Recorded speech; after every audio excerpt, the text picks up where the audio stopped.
আল্লাহ, বান্দা তুমি চাইলে হবে না, আমি আল্লাহ চাইতে হবে, ঠিক কিনা? আমি চাইলে কি আমি আসতে পারবো? আল্লাহ যদি আমাকে আসতে না দেন, অনেক শিয়ালকুল এলাকার, এই এলাকার অনেক মুসলমান মাহফিল শোনার কথা বলে বাসার থেকে ছুটি নিয়ে আসছে, বিবির থেকে, মা থেকে, বোন থেকে, কিন্তু আইসা ওরা ওই যে জিলাফির দোকানের পেছে পড়ে গেছে। জিলাফিতে যেরকম ফেস, শয়তানেরও ফেস, পেছে ফালাইয়া দিয়া ওরা ওখানেই ঘুরাইতেছে। ওরে বুঝেছে কি, এই বেটা বুয়াপুর জিলাপি পাওয়া যায়, কিন্তু কড়াইয়ের কাছে বইসা গরম গরম বাইজে দিবে, এরকম জিলাপি কি জীবনে পাবি? বাঁচলে ওয়াজ বহু শুনতে পারবে, কিন্তু জিলাপি পাইতি না। এমন বুদ্ধি ওর মাথায় ঢুকাই দিছে, ওই কড়ার কিনারে বসে আগুন থাপাইতেছে আর জিলাপি দেয়। ডায়াবেটিস হইলে মরলে মরছি, আজকে জিলাপি খাম, সে খাইতেছে। তারে শয়তান জিলাপির থেকে বড় পেছে পালাই দিছে, কথা ঠিক কিনা? আর প্রকৃত পক্ষে আল্লাহ যাদেরকে কবুল করেছেন, আল্লাহ যাদের গুনাহ মাফ করে দেওয়ার ইচ্ছা রাখেন, এদের পিঠে দয়ার পরশ বিছিয়ে দেব, আয় বান্দা আয়, দারোগীর হাজে বদর ওয়ানে দরগাহে নিজ, হাজার বার তওবা শিকাস্তি বাজা বাজা, তওবা করছো তওবা ভাঙছো, রাত্রে তওবা করছো সকালে নাই, সকালে তওবা করছো বিকালে নাই, হাজার বার তওবা করছো ভাঙছো, অসুবিধা নাই, আবার আসো, আমার তওবার দরজা এখনো বন্ধ হয় না, ঠিক কিনা? দুনিয়ার মন্ত্রী, মিনিস্টার, এমপি সাহেব, ছোট মনির সাহেব, আরো কত বড় মনির, মাঝে মনির, কত কিছু ছিল, আছে, থাকবে। ওনাদের দরবারে গেলে পিএস এর পারমিশন লাগবে, ওনাদের বাড়ির দুয়ারে ডে গার্ড থাকে, নাইট গার্ড থেকে, ইচ্ছে করলেও যাওয়া যায় না। আল্লাহ আমার দুয়ারে কোনো গার্ড নাই, দিনেও গার্ড নাই, রাত্রেও গার্ড নাই, ডে নাই, নাইট নাই, 24 ঘন্টা বন্দার জন্য দরজা খোলা, আসো আসো, দারোগীর হাজে বদর ওয়ানে দরগাহে নিজ। এই দরগার ভিতরে কোনো দারোয়ান নাই, গার্ড নাই, সিকিউরিটি নাই, কেসিগেট নাই, কোনো কিছু নাই, 24 ঘন্টা খোলা। আসো, এ আসো কয়ে ডাক দেওয়ার পরে যার কানে রহমতের আওয়াজটা পড়ছে, আমি টিকতে পারি না, এই পাগলের মতো চলে আসছি, কথা কোন ঠিক কিনা? আল্লাহ দরবারে বুক ভরা আশা, প্রাণ ভরে বয়ান শুনবো, শুনে আখেরি মুনাজাত করব, মা বাবার জন্য কানবো, কান্নাকাটি করে চোখের পানি মুছতে মুছতে বাড়িতে যাব। আল্লাহ তৌফিক দান করুক, যেরকম আমিন। তাহলে কি বলছিলাম, মাহফিলে আনছেন কে? আমার আল্লাহ। গাছের ফল কে দেয়? ক্ষেতের ফসল কে দেয়?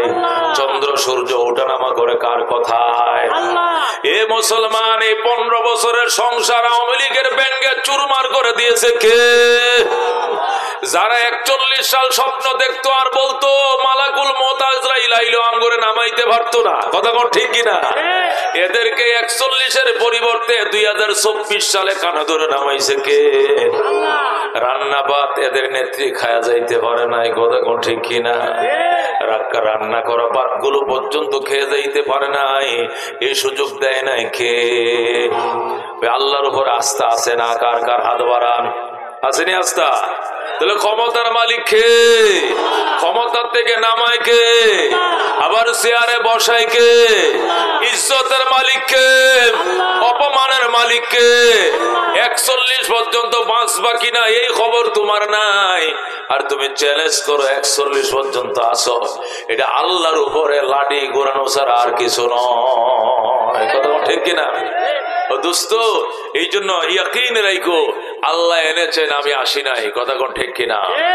হযরত হুসাইন রাদিয়াল্লাহু তাআলা আনহু কারবালার ময়দানে গেলেন, ইয়াজিদ বাহিনী ব্যারিকেড দিল, ব্যারিকেড দেওয়ার পরে ওই পাশের গ্রাম থেকে কয়েকজন লোক আইসা বলতেছে, আমরা হুসাইনের দেওয়ানা, হুসাইনের পাগল, আমরা হুসাইনকে শেষবারের মতো দেখতে আইছি, নবীর নাতিকে একটু দেখতে আইছি, আমগর একটু দেখতে দেন। তখন ইয়াজিদের বাহিনী, সেনাবাহিনী, জিয়াদ ইবনে উবাইদুল্লাহ ইবনে জিয়াদের বাহিনী ব্যারিকেড ভেঙে ওদেরকে ঢুকতে দিল। ওই অঞ্চলের মেয়ে ছেলেরা আইসা হযরত হুসাইনকে দেখে অনেক কান্নাকাটি করলো, আর বলল, তোমরা যে আজকে হুসাইনকে মারার জন্য অস্ত্র তাক করে রেখেছো, তোমরা আল্লাহর নবীর দরবারে কি জবাব দিবা বলো? তোমরা তো বেঈমান নও, তোমরাও তো মুসলমান দাবিদার, কিন্তু এই যে নবীর নাতিকে মারবা, আল্লাহর হাবিব কুলে নিয়ে যে তার গায়ের একটা অঙ্গ বাদ নাই যেখানে সে চুমু খায় নাই, নবীর এই চুমু খাওয়া নাতির গায়ে তোমরা যদি আঘাত করো, হাসরের ময়দানে তার নানার সামনে তোমরা কি জবাব দিবা? আল্লাহু আকবার। জবাবের প্রস্তুতি গ্রহণ কইরা এরপর হুসাইনের উপর আঘাত করিও। এই কথাগুলো ওদেরকে বলছে, বলার পরে এবার হুসাইনকে বলতেছে, হুসাইন, এই ইরাকের মানুষ তোমার বাবা আলীকে দাওয়াত করে এনে হত্যা করলো, তুমি কি এর থেকে শিক্ষা নেওয়ার দরকার ছিল না? তোমার বড় ভাই হাসানকে এনে বিষ খাওয়ায় মারলো, এরাই তো, এদের থেকে কি তোমার শিক্ষা নেওয়া দরকার ছিল না? তৃতীয়বার তুমিও আইলা এদের চিঠি পায়া, এদের চিঠি সকালে লেখে বিকালে নাকুচ করে দেয়, কথা কোন ঠিক কিনা? এরা বিশ্বাসঘাতক, এই বিশ্বাসঘাতকদের পাদে তুমি পা দিলা কেন হুসাইন? তুমি কি তোমার বাবার থেকে শিক্ষা নেওয়ার দরকার ছিল না? তোমার বড় ভাই হাসান থেকে শিক্ষা নেওয়ার দরকার ছিল না? হয়তো হুসাইন বলে, চুপ করো মিয়া, তুমি কাকে বয়ান শোনাইতেছো? আমি আসি নাই, আমাকে আনা হয়েছে, আনা হয়েছে। আল্লাহু আকবার। মানুষ আসে না, মানুষকে কে করে? আল্লাহ আনে। আমি যদি শহীদ না হতাম, আল্লাহ যদি আমার কবুল না করতো, তাহলে যেদিন আমার নানার কুলে ছিলাম তখন জিব্রাইল এসে বলছিল, আল্লাহর হাবিব, আপনার নাতিকে কিন্তু কারবালা শহীদ করা হবে। ওই দিন আমার নানায় বলতো, না আমার নানা আমার নাতিকে শহীদ করলে আমি মানি না, আমার হুসেনকে শহীদ করলে আমি মানি না, আমি মানবো না।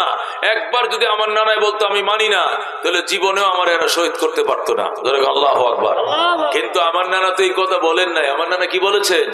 আমার নানা বলেছেন, ওরা বড় হতভাগা, এরা বড় কপাল পোড়া, যারা আমার নাতির গায়ে আঘাত করবে, যারা আমার নাতিকে শহীদ করবে, এদের কপালে দুঃখ আছে, কষ্ট আছে, এরা তো অত্যন্ত হতভাগা, অত্যন্ত কপাল পোড়া, যারা আমার নাতির উপর আঘাত করবে। তাহলে বোঝা গেল আমার নানা ভাই আমার শাহাদতকে মেনে নিয়েছিলেন। যেহেতু আমার শাহাদতকে আমার নানা মেনে নিয়েছে, সুতরাং এখানে আমার নাই সে উপায় নাই, আমাকে আসতে হবে, শহীদ হইতেই হবে, কারণ আমার নানা তার উম্মতের জন্য আমাকে কুরবান করে দিয়েছেন। আল্লাহু আকবার। সুতরাং তোমরা কারা আমাকে এসে বলো কেন আসলাম? আমি তো আসি নাই, রব আমাকে আনছে। আল্লাহু আকবার। হুসেন বলেন, মুঝে খোফা ওয়ালো মুসাফির ন সমঝো मैं आया नहीं हूँ, बुलाया गया हूँ कि मेहमान बना के सताया गया हूँ, मैं रोया नहीं हूँ, रुलाया गया हो, खुदा जाने कैसे हाय मेजबानी 72 पियासों कहे बंद पानी, खीमा जलाया सामा बिलोटा, गुंचा बिठोटा, गुलिस्ता बिटोटा, मुझे खौफा वालो मुसाफिर न समझो, मैं आया नहीं हूँ, बुलाया गया हो। अल्लाहु अकबर। बेहश्तो बड़ी में, बोलें, बेहश्तो बड़ी में मक्का बन रही है, मैं मुर्दा नहीं हूँ, जिलाया गया हो, खीमा जलाया सामा बिलोटा, गुंचा बिटोटा, गुलिस्ता बिटोटा। मारहाबा। হযরত হোসেন বলে, আমি আসি নাই রে, আমি আসি নাই, আমার আল্লাহ আমাকে আনছে, আমার নানায় বাধা দেয় নাই। বলেন আল্লাহু আকবার। নবীর আমার নানার সাহাবীরা আমাকে বাধা দিয়েছিল ইরাক না আসার জন্য, কিন্তু আমার নানা আমার স্বপ্ন দেখা, হুসাইন এখনো কি রওনা হও নাই? তুমি কি এখনো কারবালা থেকে রওনা হও নাই? আমি নবী তোমাদের শাহাদাত মাইনা নিছি আমার উম্মতের গুনার কাফারার জন্য। সুবহানাল্লাহ। এই জন্য দোস্ত মাহফিলে খোদাই আনছে, কে আনছে? এই জন্য খুশি না বেজার? চিৎকার মেরে বলেন আলহামদুলিল্লাহ। আল্লাহ গুনার গাটুরি বহন করে আইছি, মুনাজাত শেষে নিষ্পাপ করে বাড়িতে ফিরাও। জোরে কোন আমিন। আমি খুতবা দুরূদ শরীফের পর সূরা বাকারার 208 নম্বর আয়াত আপনাদের সামনে তেলাওয়াত করছি। সূরা বাকারা কোরআন শরীফের মধ্যে সবচেয়ে বড় একটা সূরা। এত বড় সূরা কোরআন শরীফে আর দ্বিতীয়টা নাই। এই সূরার 208 নম্বর আয়াত, দেখেন তার আয়াত কত বেশি। 208 নম্বর আয়াত আপনাদের মাঝে তেলাওয়াত করেছি। এই আয়াতকে সামনে রেখে তাফসীর করতে চাই। আপনারা কি তাফসীর শুনতে রাজি আছেন? এমনি গদ বান্দা ওয়াজ ওইটাই এক জিনিস, আর তাফসীর কোরআন মাহফিল বা তাফসীরের আলোচনা এইটাই ভিন্ন এক জিনিস। তাফসীরের আলোচনার মজাই আলাদা, কথা ঠিক কিনা? আল্লাহর কোরআন থেকে সরাসরি আলোচনাটার কি স্বাদ অত্যন্ত বেশি, এবং ওইটা ডাইরেক্ট হেদায়েত। ওইটা কি ডাইরেক্ট হেদায়েত, কারণ ডাইরেক্ট কোরআন থেকে কথা ঠিক কিনা? আল্লাহর নবী বলছেন হুয়া হাবলুল্লাহিল মাতিন, কোরআন হলো আল্লাহর মজবুত রশি। হাবলুল্লাহিল মাতিন মানে আল্লাহর মজবুত রশি। লা তানকাদি আজাইবুহু, এই কোরআনের আশ্চর্য বলে কোনোদিন শেষ হবে না, অবাকা বলে কোনোদিন শেষ হবে না। লা ইয়াখলুকু আন কাসরাতির রদ্দে, এটা বারবার পড়লেও কোনোদিন পুরাতন হয় না। কথা ঠিক কিনা? এই যে কোনো গান 2 বার 3 বার 10 বার শুনলে পরে কি কয়, কয়টা বদলে এটা আর ভাল লাগে না, এটার কত হুনস, কত ঠিক কিনা? গান বারবার শুনলে পুরান লাগে, কবিতা বারবার শুনলে পুরাতন লাগে, গজল বারবার শুনলে পুরান হয়ে যায়, হিন্দি শুনতে শুনতে বাংলা দেয়, বাংলা বাদ দিয়ে ইংলিশ দেয়, শুধু গান বদলাও কয় পুরান দিয়ে আর ভাল লাগে না। কিন্তু আল্লাহর কোরআন 1500 বছরের পুরাতন কিতাব।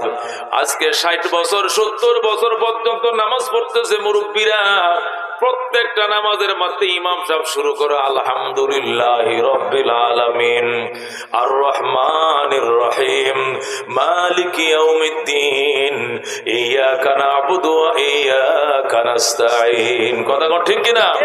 প্রত্যেকটা নামাজ শুরু করে সূরা ফাতিহা দিয়া, কিন্তু কোনদিন কি কইছিলেন হুজুর আর আলহামদু সূরা কত পড়েন আর ভাল লাগে না? কইছেন নি কোনদিন? হুজুর আজকের থেকে নতুন সূরা দিয়ে আরম্ভ করবেন, আলহামদু সূরা আর ভালো লাগে না, একটা সূরা কত পড়েন? আল্লাহ নবী কল্লা ইয়াখলুকু আন কাসরাতির রদ্দে, এটা যদি হাজার হাজার বার পড়ো তারপরে কোরআন কোনদিন পুরাতন হয় না। সুবহানাল্লাহ। মান ক্বালা বিহি সাদাকা, যারা কোরআন দিয়ে কথা বলে 100% সত্য বলে, জোরে আল্লাহু আকবার। ওয়া মান আমিলা বিহি ইহতাদা, আর যারা কোরআনের উপর আমল করে ডাইরেক্ট হেদায়েত পায়, জোরে আল্লাহু আকবার। এইজন্য আল্লাহর কোরআন থেকে কথা বলতেছে, শুনতে রাজি আছেন নি? কারা কারা রাজি আছেন? হাত বাড়ান। আল্লাহ তুমি কবুল করো, জোরে করে আমিন। বাজান রে, এটা কোনো ষাঁড়ের লড়াই না, এটা কোনো কুস্তি খেলা না, এটা কোনো মমতাজের কোনো মাহফিল না, এটা আলেম ওলামাদের মাহফিল। এটা বইয়ে শুনলে সুন্দর বেশি, সওয়াব বেশি, দাঁড়ায় শুনলে বেয়াদবি। এই জন্য আপনারা দয়া করে বইসা পড়েন। এত সুন্দর কেয়ারবন আপনাদের লেগে রাখছে কর্তৃপক্ষ। এই মুরব্বী মানুষ আমার বাবা জানে মাহফিল সভাপতি, সে এই মাহফিলের জন্য কেয়ারবন কত জায়গার থেকে খুঁজে আনছে আইনে আপনাদের বসার জন্য। বইসা শুনেন, আপনাদের বিরক্ত লাগার আগে আমি ছেড়ে দেব। মুনাজাত করে মা বাবার জন্য চোখের পানি মুইচা মুইচা বাড়িতে যাইবেন। আল্লাহ নিজের গুনাহ মাফ করুক, মা বাবার গুনাহ মাফ করে, কবর আযাব মাফ করে দেখছো কোন আমিন। আমি খুতবা দুরূদ শরীফের পর আপনাদের সামনে যে আয়াতটা পড়ছি, এটা সূরাতুল বাকারা 208 নম্বর আয়াত। আয়াতে কারিমার অনুবাদ শুনেন, পরে তাফসীর। অনুবাদ হলো ইয়া আইয়ুহাল্লাযীনা আমানু উদখুলু ফিস-সিলমি কাফা ওয়া লা তাত্তাবিউ খুতুওয়াতিশ শাইতান ইন্নাহু লাকুম আদুউম মুবিন। বলেন সুবহানাল্লাহ। আল্লাহ বলে ইয়া আইয়ুহাল্লাযীনা আমানু, হে ঈমানদারেরা। কাকে বলছেন আল্লাহ? ইমানদারেরা মানে হে বিশ্বাসীরা, ইমানদার মানে কি বিশ্বাসীরা। বিশ্বাসী কারা? যারা আল্লাহকে না দেখে বিশ্বাস করে, ফেরেশতাদেরকে না দেখে বিশ্বাস করে, পরকালকে না দেখে মানে, কিতাব না দেখে মানে, নবীদেরকে না দেখে মানে, ভাগ্যের কপালের লেখা না দেখেও বিশ্বাস করে, এদেরকে ইমানদার বলে। ঠিক কিনা? ইমানদার কাকে বলে? আল্লাহ বলেন ইয়া আইয়ুহাল্লাযীনা আমানু, ওরে ইমানদারেরা। ইমানদার শব্দের বাংলা অর্থ হলো ওরে বিশ্বাসীরা। বিশ্বাসী মানে কি? যারা না দেখে 7টা জিনিস বিশ্বাস করে। কটা জিনিস? জোরে কোন কটা জিনিস? শুরু করে আমানতু বিল্লাহি, একটা হয়েছে কিনা? আল্লাহর কি করলাম? বিশ্বাস করলাম। দেখছেন নি আল্লাহরে? দেখছেন নি? ওয়া মালাইকাতিহি, তার ফেরেশতাদেরকে বিশ্বাস করা। ওয়া কুতুবিহি, তার কিতাব সমূহকে বিশ্বাস করা। রসুলি, সোয়ালক্ষ নবী রসুল বিশ্বাস করা। ওয়াল ইয়াউমিল আখির, পরকালকে বিশ্বাস করা। ওয়াল কাদরি খাইরিহি ওয়া শাররিহি মিনাল্লাহ তাআলা, ভাগ্যের ভালো মন্দ লেখা বিশ্বাস করা। লেখা দেখা যায়নি, কপালের লেখা দেখা যায়, কিন্তু আছে কিনা, লেখা আছে কিনা বিশ্বাস করতে হবে। ওয়াল ইয়াউমিল আখির, পরকালকে বিশ্বাস করা। ওয়াল বাসি বাদাল মাউত, মৃত্যুর পরে আবার জীবিত হওয়াকে বিশ্বাস করাকে ঈমান বলা হয়। ঠিক কিনা? এই যে 7টা জিনিস, আল্লাহকে মানা, নবীগণকে মানা, আসমানি কিতাব মানা, ফেরেশতাগণকে মানা, ভাগ্যের লেখা মানা, পরকাল মানা। ও দোস্ত, মৃত্যুর পরে আবার জীবিত হওয়াকে মানা। এই যে 7টা জিনিস বিশ্বাস করা কি ঈমান বলা হয়? একটাও তো আমরা সচক্ষে দেখি নাই। কথা কোন ঠিক কিনা? আল্লাহর চোখে দেখছেননি? দেখছেন? আমগো নবীরে দেখছেন? এছাড়া আরো যত নবী আছেন এদেরকে দেখছেন? এই একটা কোরআন শরীফ দেখছেন, একটা কিতাব না দেখছেন? এছাড়া আরো 103টা কিতাব বাকি আছে না? ওইটিকে আমরা দেখছি? দেখি নাই। আমার নবীর সাহাবীরা আমগো নবীরা না দেখছে বেশিতে বেশি? যেমন আমরা কিতাবটা দেখছি, সাহাবীরা কিতাবও দেখছে, নবীও দেখছে, কিন্তু আগের নবীদেরকে কি দেখছে? আগের নবীর উম্মতরা কি পিছের নবীদেরকে দেখছে? দেখছে? দেখা নাই। তাহলে আল্লাহকে বিশ্বাস করা, ফেরেশতা বিশ্বাস করা, নবী রসুল বিশ্বাস করা, কিতাব বিশ্বাস করা, ভাগ্যর লেখা বিশ্বাস করা, কবর বিশ্বাস করা, হাসর বিশ্বাস করা, পুনরুত্থানকে বিশ্বাস করা, এই 7টা জিনিস বিশ্বাস করা কি ঈমান বলা হয়? একটা জিনিসও দেখা যায় না। কথা কোন ঠিক কিনা? তাহলে ঈমান কাকে বলে? আল্লাহ বলেন ইয়া আইয়ুহাল্লাযীনা আমানু, ওরে বিশ্বাসীরা। বিশ্বাসী বলতে কাদেরকে বুঝাইছে? যারা না দেখে 7টা জিনিসকে বিশ্বাস করে। কোন না দেখে কটা জিনিসকে বিশ্বাস করে? এদেরকে বলা হয় ইমানদার। কথা কোন ঠিক কিনা? এখন নাস্তিকরা কি বলে? যা না দেখিব 2 নয়নে, বিশ্বাস করিব কেমনে গুরুর বচনে। মানে যা দেখবো না তা মানবো না। জোরে কোন নাউযুবিল্লাহ। যা দেখবা না তা মানবা না, তাহলে দেখকে মানবা, তাই তো? দেখে মানাকে ঈমান বলে না। কথা কন, দেখে বিশ্বাস করাকে কি বলে না? ঈমান বলে না। ঈমান বলে না দেখে কি করাকে? বিশ্বাস করাকে ঈমান বলে। দেখে বিশ্বাস করাকে ঈমান বলে না। যেমন আসমান দেখা যায়। এই কথা কন, আসমান দেখা যায় কিনা? আল্লাহ কি বলছেন? তুমি বলো আমানতু বিস সামা, আমি আকাশের উপর ঈমান আনলাম। আল্লাহ ঈমান আনতে কইছে? কি লাগে? আকাশ তো দেখাই যায়, এটা ঈমান আনার দরকার কি? এটা এমনি চোখেই দেখা যায়। কথা ঠিক কিনা? পাহাড় দেখা যায়, আমানতু বিল জিবাল, আমি পাহাড়ের উপর ঈমান আনলাম, এটা বলছে নবী? সাগর দেখা যায়, আমানতু বিল বিহার ওয়াল আনহার, আমি নদী সাগরের উপর ঈমান আনলাম। আল্লাহকে সাগরের উপর ঈমান আনতে কইছে? কি লাগে? আকাশ, পাহাড়, নদী, সাগর এটি দেখা যায়। দেখা জিনিস বিশ্বাস করাকে ঈমান বলে না। কথা ঠিক কিনা? এখন এই যে নাস্তিকরা বলে যা না দেখিব 2 নয়নে, বিশ্বাস করিব কেমনে গুরুর বচনে। আমি বলতেছি, আরে বেঈমানের ভূত বেঈমান, তুই দেখবি না তো বিশ্বাস করবি না, দেখকে বিশ্বাস করবে। দেখে বিশ্বাস করাকে ঈমান বলে না, বলে না, বলে না। কথা ঠিক কিনা? না দেখে বিশ্বাসকে ঈমান বলা হয়। কথা ঠিক কিনা?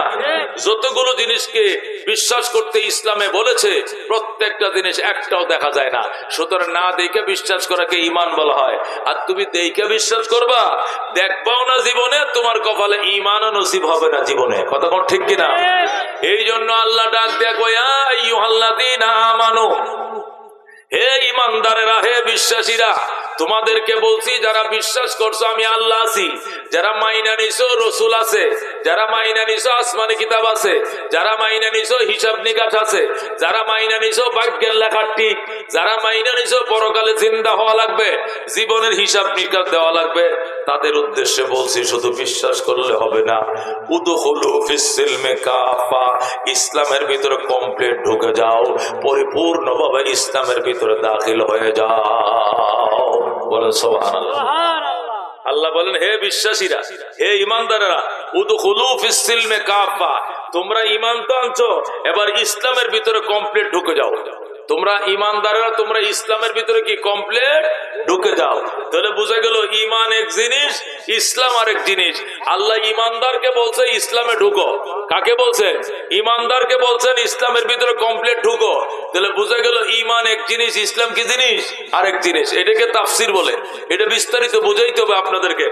আল্লাহ বলছেন ঈমান, এই আপনি এর সাথে কথা কোন এরা পিছনে দা, এই পিছনে দা, পিছনে দা না বলে, তুই তাকে ডিস্টার্ব কর, পিছনে পিছনে দা, বাবা যা, বাবা পিছনে দা, তুই গজল করছিস হয়েছে, তোর বাবা একটু বড় গপ্প করবো তোর সাথে, আমার ওয়াস্তে ওর বাবা তো গপ্প করে, শুনছেন কথা?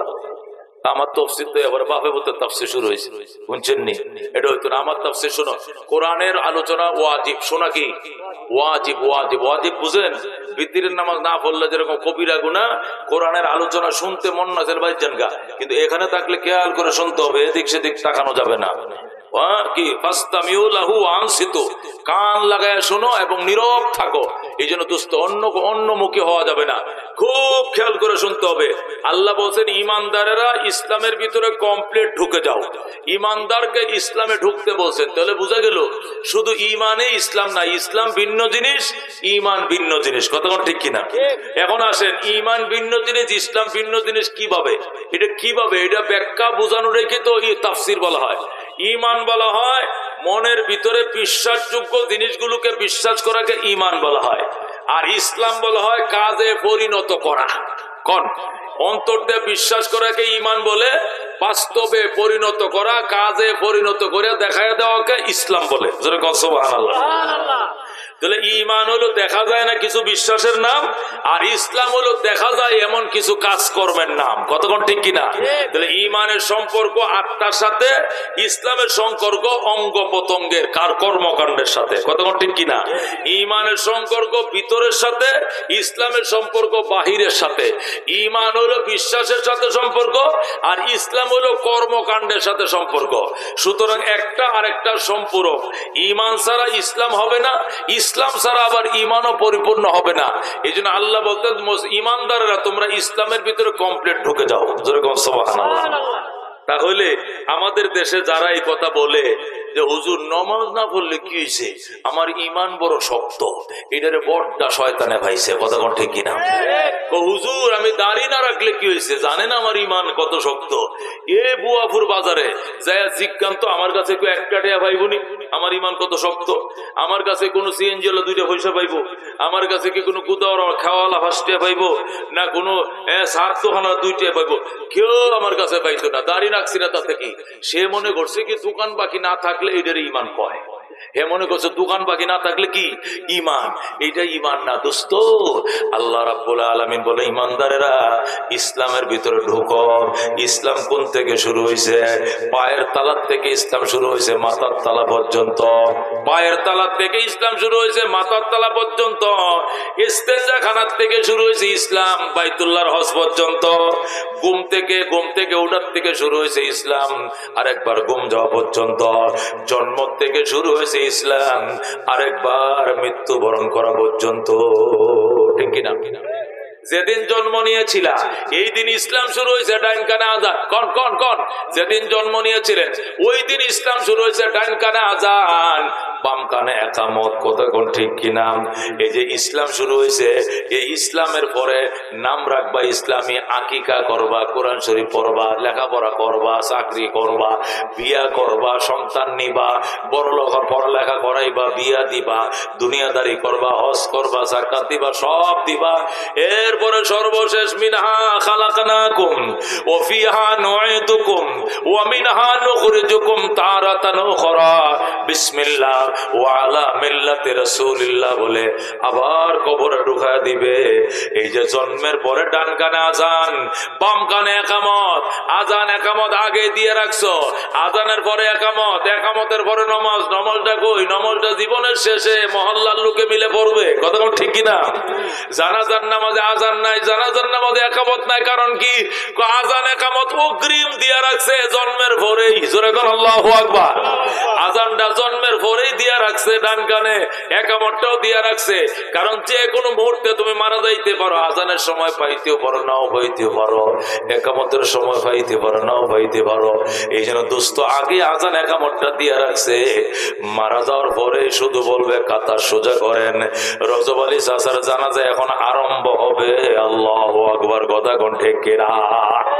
এই জন্য দোস্ত বলতেছিলাম, আল্লাহ ডাক দেয়া কই ইমানদারেরা ইসলামের ভিতরে কমপ্লিট ঢুকে যাও, পরিপূর্ণতার সাথে ঢুকে যাও।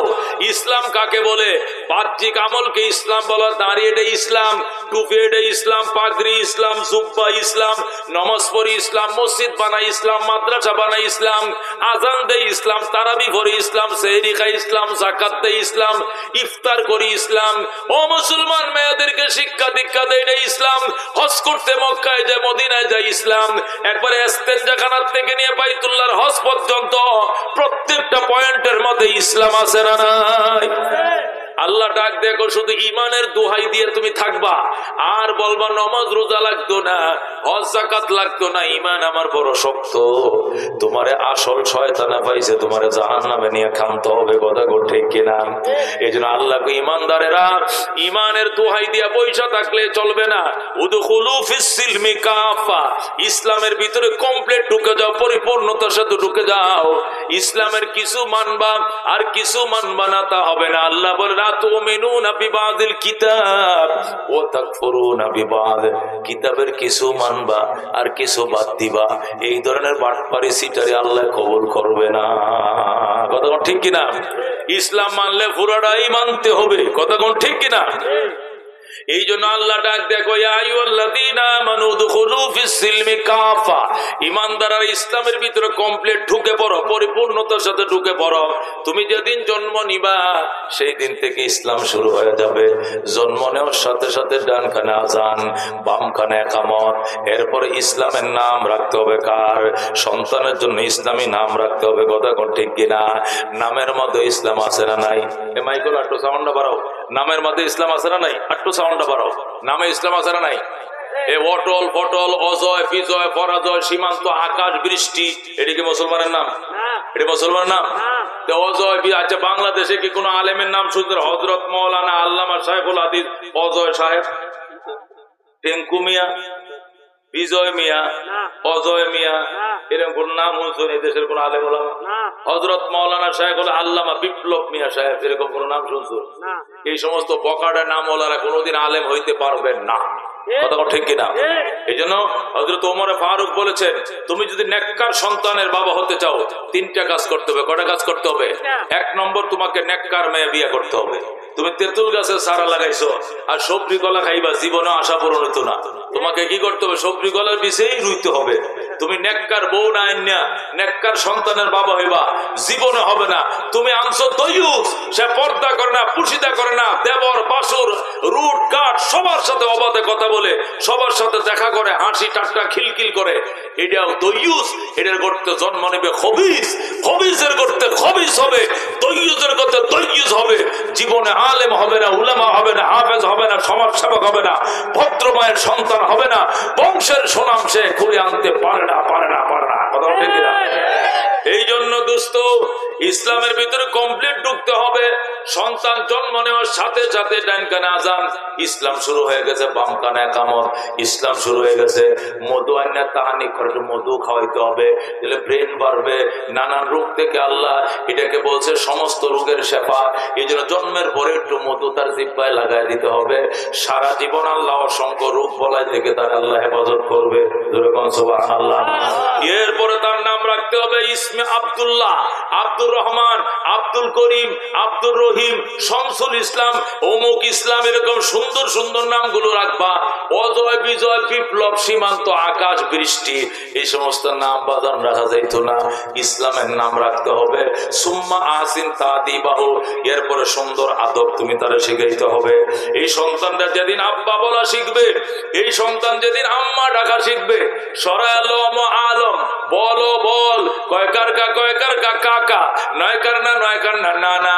আক্ষরিক জ্ঞান যখন সন্তানরা শিখবে, সাথে সাথে তার কলিজা ছিদ্র করে ঢোকাও লা ইলাহা ইল্লাল্লাহ মুহাম্মাদুর রাসূলুল্লাহ, আশহাদু আল্লা ইলাহা ইল্লাল্লাহ ওয়া আশহাদু আন্না মুহাম্মাদান আবদুহু ওয়া রাসূলুহু। কলিজা ছিদ্র করে তার কলিজার মধ্যে কালিমা ঢুকাও। এটা আত-তালিমু ফিস সিগার কান্নকশ ফিল হাজার। ছোটবেলার শিক্ষা পাথরের দাগের মতো, পাথরে দাগ দিলে দাগ যেমনে মুছে না, ছোটবেলার শিক্ষার দাগ কোনোদিন মুছবে না। ঠিক কিনা? বুড়া গালে 3 চিল্লা দিয়া আত্মায় তো শিখছেন, দুরূদ শরীফ শিখছেন, বিভিন্ন দোয়া মাসুরা শিখছেন। বুড়া গালে দেয়া এ ফাঁক না বাঁশ দেয়া ডায়রিয়া বানালে যেরকম তাহা হয় না, ভাঙ্গা যায়। এই বুড়া গালে 3 চিল্লা দিয়া 5টা দোয়া শিখছেন মাত্র। এটি আজ যদি 2 দিন চর্চা না করেন, 3য় দিন এটা ভুলে যাবেন। কতক্ষণ ঠিক কিনা? মনে থাকবে না। কিন্তু আমরা যে ছোট কালে ওই যে 7 বছর বয়সে শিখছিলাম, এটা মওতের আগে কোনোদিন ভুলবে না। কতক্ষণ ঠিক কিনা? এই জন্য নবী বলেন, সর্বপ্রথম যেদিন সন্তান আব্বা ডাকা শিখবে, আম্মা ডাকা শিখবে, সেই দিন কালিমা ঢোকাও। মান কানা আউয়ালু কালামিহি লা ইলাহা ইল্লাল্লাহ, যার প্রথম কথা হবে লা ইলাহা ইল্লাল্লাহ, ওয়া আখিরু কালামিহি লা ইলাহা ইল্লাল্লাহ, আর সর্বশেষ কথা বিদায় বেলা বলবে লা ইলাহা ইল্লাল্লাহ, দাখালাল জান্নাহ। নবী কই লোকটা জান্নাতে যাবে, জন্মের পরে শুরুতে একবার লা ইলাহা ইল্লাল্লাহ বলছে, আরেকবার মওতের আগে মওতের বিছানায় লা ইলাহা ইল্লাল্লাহ বলছে। মাঝখানে যদি 80 বছর বাইচা থাকে, তবু আমার আল্লাহ তার জীবনের গুনাহ মাফ করে জান্নাত দিয়ে দিবে। যেরকম সুবহানাল্লাহ। এই জন্য দোস্ত, নামের মধ্যে ইসলাম আছে না নাই? তোমার নামটা বললেই যেন বুঝে তুমি মুসলমানের সন্তান। যদি কয় ছেলে তোর নাম কি গো? বিপ্লব। বিপ্লব কইলে আপনি থেমে যাবেন। থেমে যাবেন মানে কি? বিপ্লব। আচ্ছা, তোরা মুসলমান না হিন্দু? চিনা জানা না, তাহলে কি মুসলমান না হিন্দু জিজ্ঞেস করো। কথা ঠিক কিনা? তোর নাম কি? অজয়। অজয়। আচ্ছা, তোর বাপের নাম কত? বিজয়। হইল না। তোরা কোন বংশ? আমরা চৌধুরী বংশ। তবু বুঝতে পার, হিন্দুর মধ্যে তো চৌধুরী আছে, আছে কিনা? অজয় দেও বুঝলো না মুসলমান, বিজয় দেও বাবার নাম দিয়ে বুঝলো মুসলমান, বংশের নাম কইছে তখনও বুঝে আসে না। কি বিপদে পড়ছে, অনার কি জিজ্ঞেস পরে কয় একটু লুঙ্গিটা খুলতো তুই। এছাড়া তোরে তো আমি চিহ্নিত করার কোন ব্যবস্থা পাইতেছি না। এখন ওই কাটা না আখাড়া ওইটা দেখে বুঝতে হবে সে মুসলমান না হিন্দু। কথা কোন ঠিক কিনা? এই জন্য আল্লাহ নবী বলছে, তোমার নামটা বলা মাত্রই যেন একজন বুঝে পেলে যে মুসলমানের সন্তান। কথা কোন ঠিক কিনা? এমন নাম তুমি রাখবা। এরপরে তোমার বাচ্চাদের যেদিন আল্লাহু আকবার, আলম বল বল কলম কয়কার কয়কার কাকা ময়কার ময়কার মামা, এটি যেদিন শিক্ষা শুরু করে, ওই দিনে কালিমাটা তার সিনার ভিতরে ঢুকাইবা। এরপরে মাদ্রাসায় পাঠাইয়া মক্তবে নিয়ে আত্মায় তো দুরূদ শরীফ শিখাইবা, 10টা হাদিস শিখাই ফেলবা, 10টা কোরআনের সূরা গুলো শিখাই ফেলবা। শিখাইয়া মক্তবটা শেষ করে এরপরে কলেজে পাঠাইবা। এই যদি ব্যারিস্টার হয়, ডাক্তার হয়, মাস্টার হয়, কোনোদিন নাস্তিক হবে না, খোদার দুশমন হবে না। তুরস্কের প্রেসিডেন্ট, তুর্কি প্রেসিডেন্ট ডক্টর এরদোগান, কি নাম? তুর্কি প্রেসিডেন্ট হাফেজ এরদোগান। সে ডক্টর, মুসলমান, সে ছোটবেলায় কোরআনের হাফেজ হয়েছে। সুবহানাল্লাহ। এই জন্য আজকে সে মুসলিম উম্মার সে অভিভাবক। বর্তমানে সৌদি আরব মুসলিমদের অভিভাবক নয়, তুর্কি প্রেসিডেন্ট অভিভাবক। যদি বলেন ইরানরা অভিভাবক, ইরানরা অভিভাবক নয়, ইরানরা তো শিয়া, শিয়ারা মুসলমান নয়। শিয়ারা হযরত আলীকে সাহাবী মানে, ওসমানকে মানে, আবু বকরের উপর লানত করে, উমরের উপর লানত করে। যারা আবু বকর উমরের সাহাবিয়তকে মানে না, এরা মুসলমান নয়। কথা ঠিক কিনা? এই জন্য শিয়ারা আমাদের কিছু না, শিয়ারা আমাদের কোনো গার্জিয়ান না, গর্বের বিষয় নয়। আমাদের গর্বের বস্তু হলো এরদোগান, সুন্নি মুসলিম। কথা ঠিক কিনা? আর সৌদি আরব ওরা তো দালালের বাচ্চা, এরাও সুন্নি মুসলিম, কিন্তু আমেরিকার কাছে গলা সুদ্ধা বিক্রি করে দিয়েছে। কথা ঠিক কিনা? এদের চোখের সামনে আজকে ফিলিস্তিনকে কিভাবে নির্মম ভাবে হত্যা করতেছে, কিন্তু এদের চোখে পানি নাই।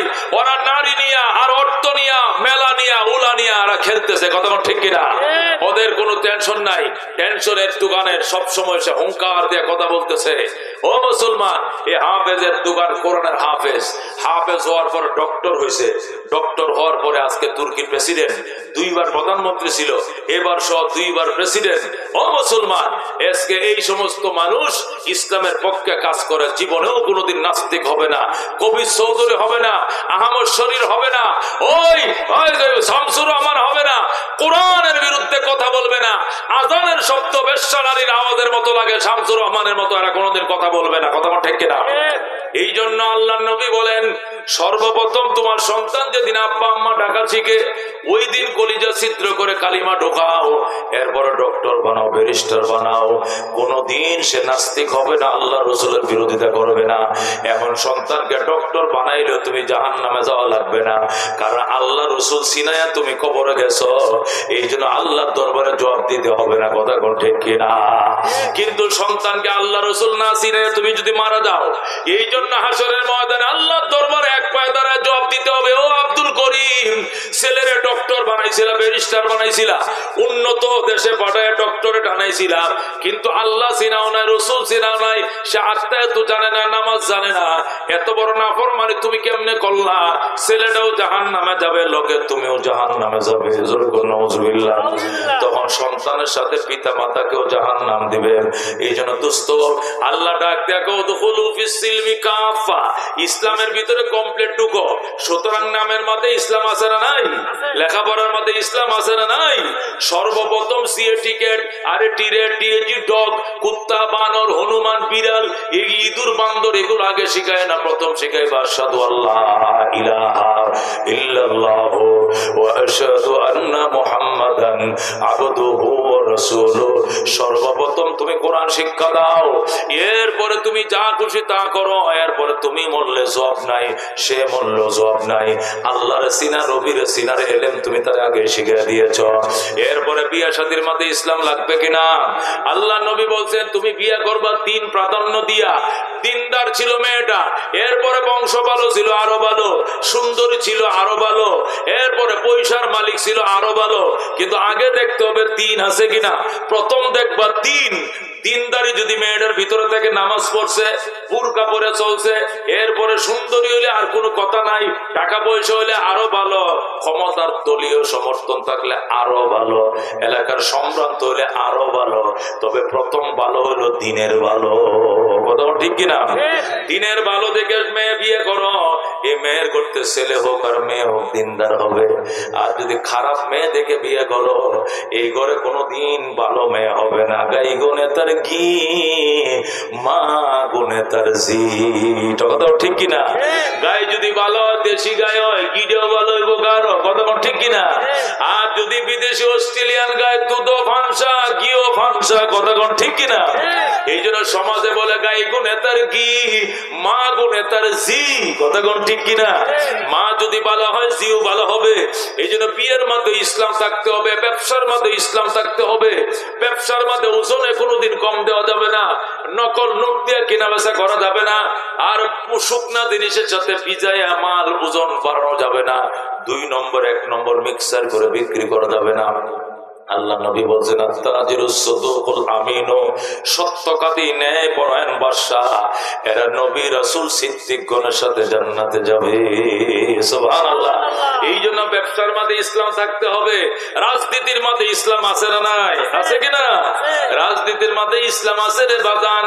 53 বছর হয়েছে বাংলাদেশ স্বাধীন হয়েছে, এই 53 বছর এখনো সাম্য পাই নাই, মানবিক মর্যাদা পাই নাই, ন্যায় বিচার পাই না, শুধু আয়না ঘর পাইছে, আয়না ঘর, কথা ঠিক কিনা?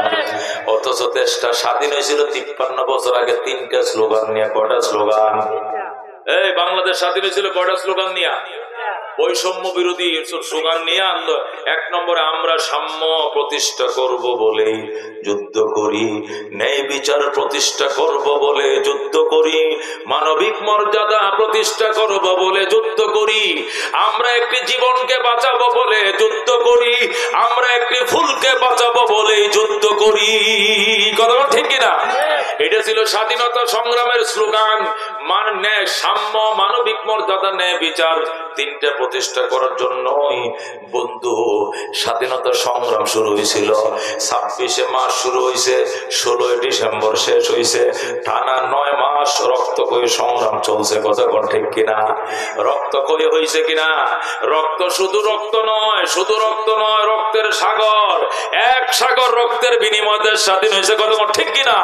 30 লক্ষ মানুষ শহীদ হয়েছে, 2 লক্ষ মা বোন শহীদ হয়ে কি হয়েছে? সম্ভ্রম ইজ্জত হারাইছে। এরপরে 9 মাস রক্তক্ষয়ী সংগ্রামের পর দেশ স্বাধীন হয়েছে। আগে কি ছিল? পরাধীন ছিল, পরে স্বাধীন হয়েছে।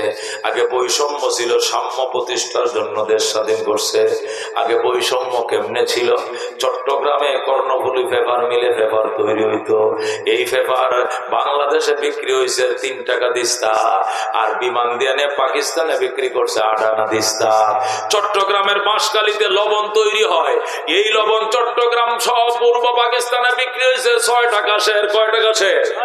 68, 69, 70 শোনে বাংলাদেশে 6 টাকা শের লবণ, অথচ পাকিস্তানে 1 টাকা 8 আনা শের লবণ। আমাদের দেশের লবণ জাহাজে করে তাদের দেশে নিয়ে বেছে 8 আনা শের, আর এই লবণ পূর্ব পাকিস্তান বিক্রি হয় 6 টাকা শের। এই জন্যই সাম্য প্রতিষ্ঠার জন্য বৈষম্য বিরোধী আন্দোলন শুরু হয়েছিল। ওই আন্দোলনে 30 লক্ষ ও ভাই আমার শহীদ হয়েছিল। এরপরে এই 9 মাস যুদ্ধের পরে দেশ স্বাধীন হয়েছে। 9 মাস যুদ্ধের পর দেশ স্বাধীন হয়ে 53 বছর চলে গেছে। এখনো সাম্যর মধ্যে না সবাই নাই, এখনো সাম্যের সাথে দেখা সাক্ষাৎ নাই, শুধু আয়না ঘর দেখছি। কথা কোন ঠিক কিনা? আলেম ওলামাদেরকে জেলে নিয়া যারা সেহরি খাইছে, ইফতার খায় নাই, ইফতার খাইলে সেহরি দেয় নাই, ও দোস্ত এদের অন্ডকোষের মাঝে কারেন্টের শর্ট দিছে। কথা কোন ঠিক কিনা? যারা বালেগ হওয়ার পর জীবনে হাঁটুর উপরে কাপড় উঠাই নাই, এদেরকে নিয়ে রিমান্ড দিয়েছে। এক একজন আলেমের নামে 40টা 42টা করে মামলা। মামুনুল হক রে মানাইছে মানিব্যাগ চুর। কি চুর? মামুনুল হক নাকি মানিব্যাগ চুরি করছে। এটা মানুষ তো দূরের কথা, ইবলিশও বিশ্বাস করতো না। কথা কোন ঠিক কিনা? এই সমস্ত অত্যাচার গুলো হয়েছে বাজান। এরপরে আবার নতুন করে দেশ স্বাধীন হওয়া লাগছে। 5 আগস্ট আবার নতুন করে ছাত্র দেশ স্বাধীন করছে। এইভাবে আরো যে 50 বার স্বাধীন হয়, তারপরেও কিয়ামতের ফজর হয়ে যাবে, সাম্য হবে না, মানবিক মর্যাদা হবে না, যতদিন পর্যন্ত আল্লাহর কোরআনটা আল্লাহর জমিনে প্রতিষ্ঠা না হবে। ঠিক না? যতদিন পর্যন্ত যার দেশ তার আইন চালু না হবে, যার দেশ তার বাড়িতে তার আইন চালু না হলে ওই বাড়িতে শান্তি নাই। কথা কোন ঠিক কিনা? আপনাদের বুয়াপুরে কি 5 তলা বাড়ি আছে? আছে কিনা? 4 তলা বাড়ি আছে কিনা? আচ্ছা, 4, 5 তলা 6 তলা বাড়ি আছে। কথা কোন ঠিক কিনা? 6 তলা একটা বাড়ির মধ্যে 12টা ফ্ল্যাট। কথা কোন কয়টা ফ্ল্যাট? এই 12টা ফ্ল্যাটে কি বাড়িওয়ালা একলাই থাকে না ভাড়াটিয়া থাকে? জোরে কোন, বুঝে কোন, ভাড়াটিয়া থাকে কিনা? 12টা ফ্ল্যাটের মধ্যে একটা ফ্ল্যাটের মধ্যে থাকে বাড়িওয়ালা, আর 11টা ফ্ল্যাট ভাড়া। কথা কোন ঠিক কিনা? তাহলে ভাড়াটিয়ার সংখ্যা বেশি না বাড়িওয়ালার সংখ্যা বেশি? ভাড়াটিয়ার সংখ্যা বেশি। কথা কোন ঠিক কিনা? তারপরেও আইন কাটটা চলে, বাড়িওয়ালার আইন চলে। কেন? উনি এই বাড়ির স্বত্বাধিকারী, উনি যা টাকাতে কিনেছেন, টাকাতে বাড়ি করছেন, উনি ট্যাক্স দেন, উনি ইনকাম ট্যাক্স দিতেছেন, পৌর ট্যাক্স দিতেছেন, উনি এটার বাড়ির মালিক।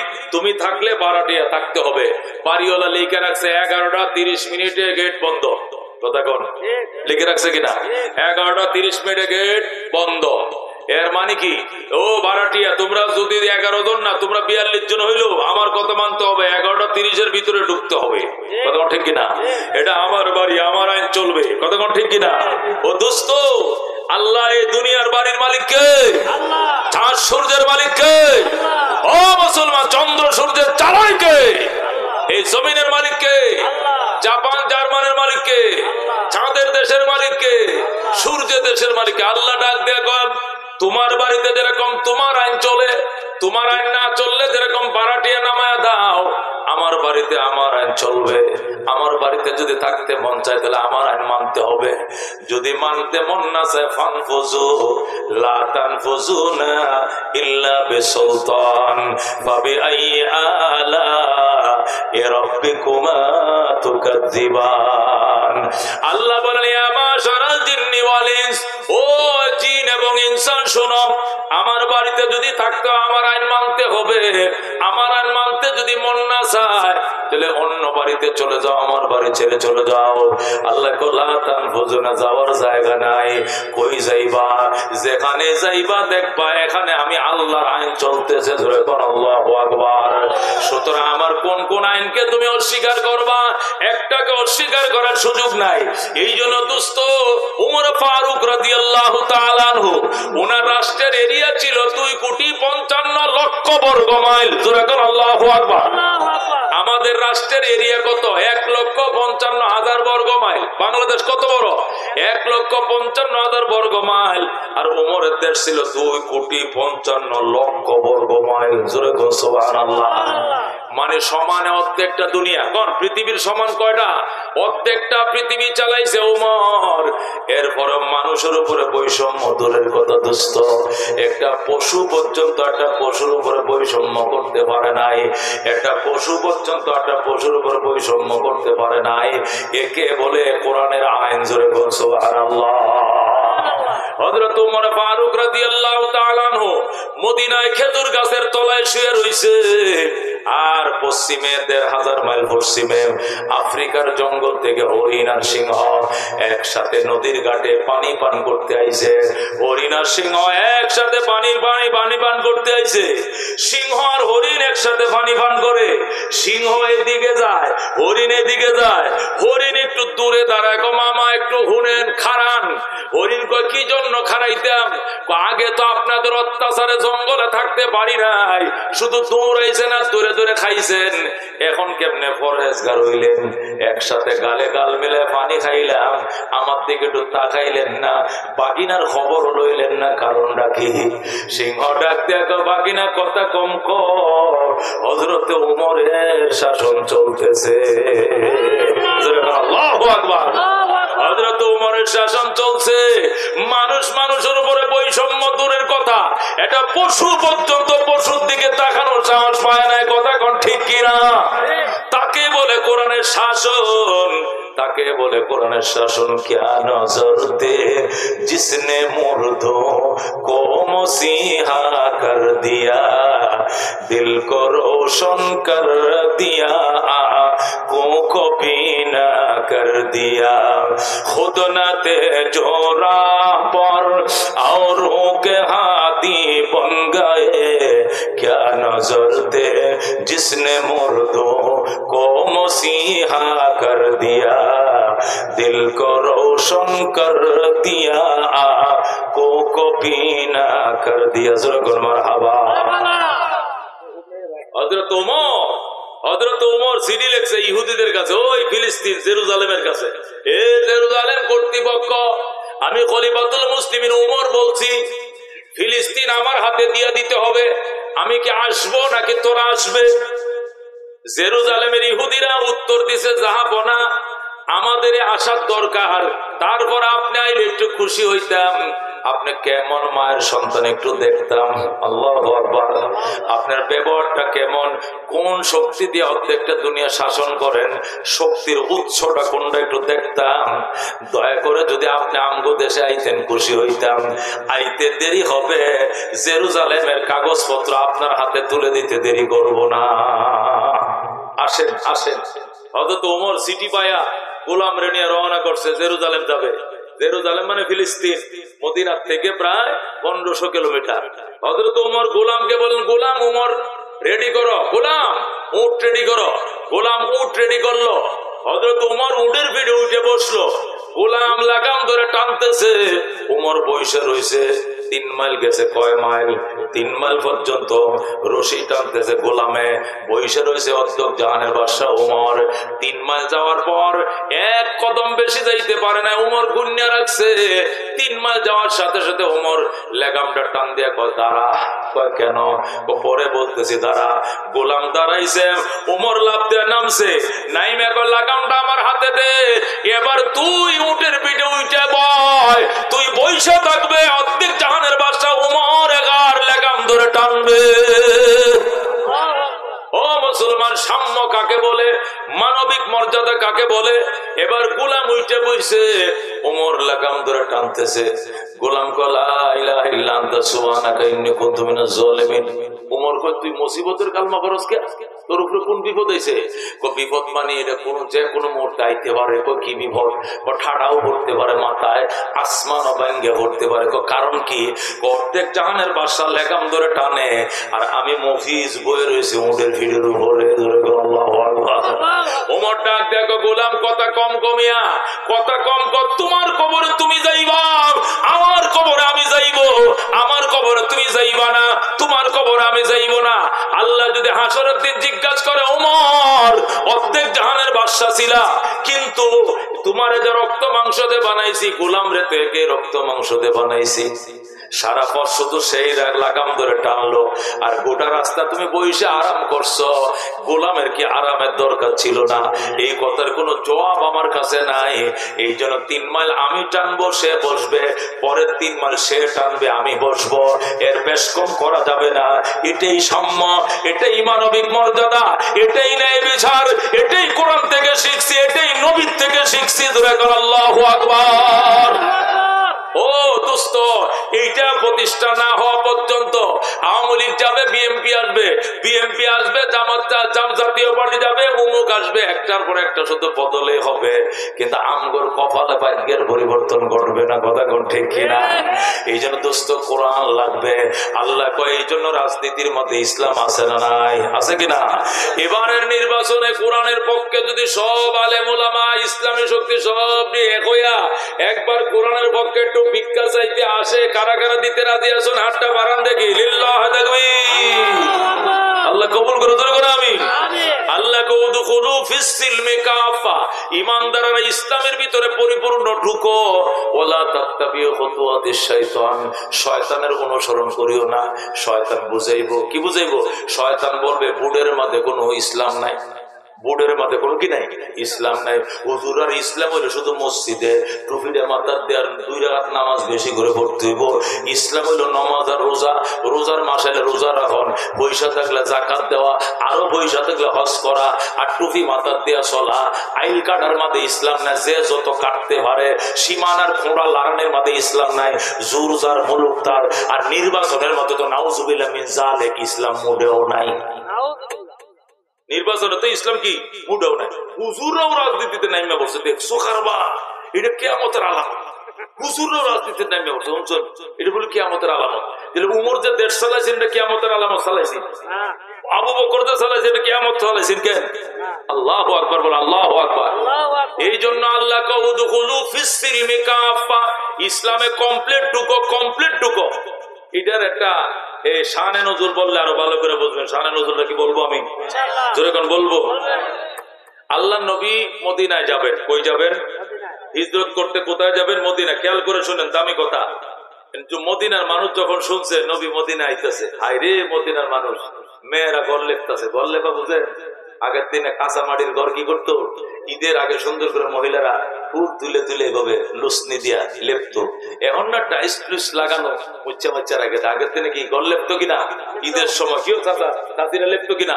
ও দোস্ত খেয়াল করে শুনেন, নবী মদিনায় আসবে এই সংবাদটা কে যেন কইছে?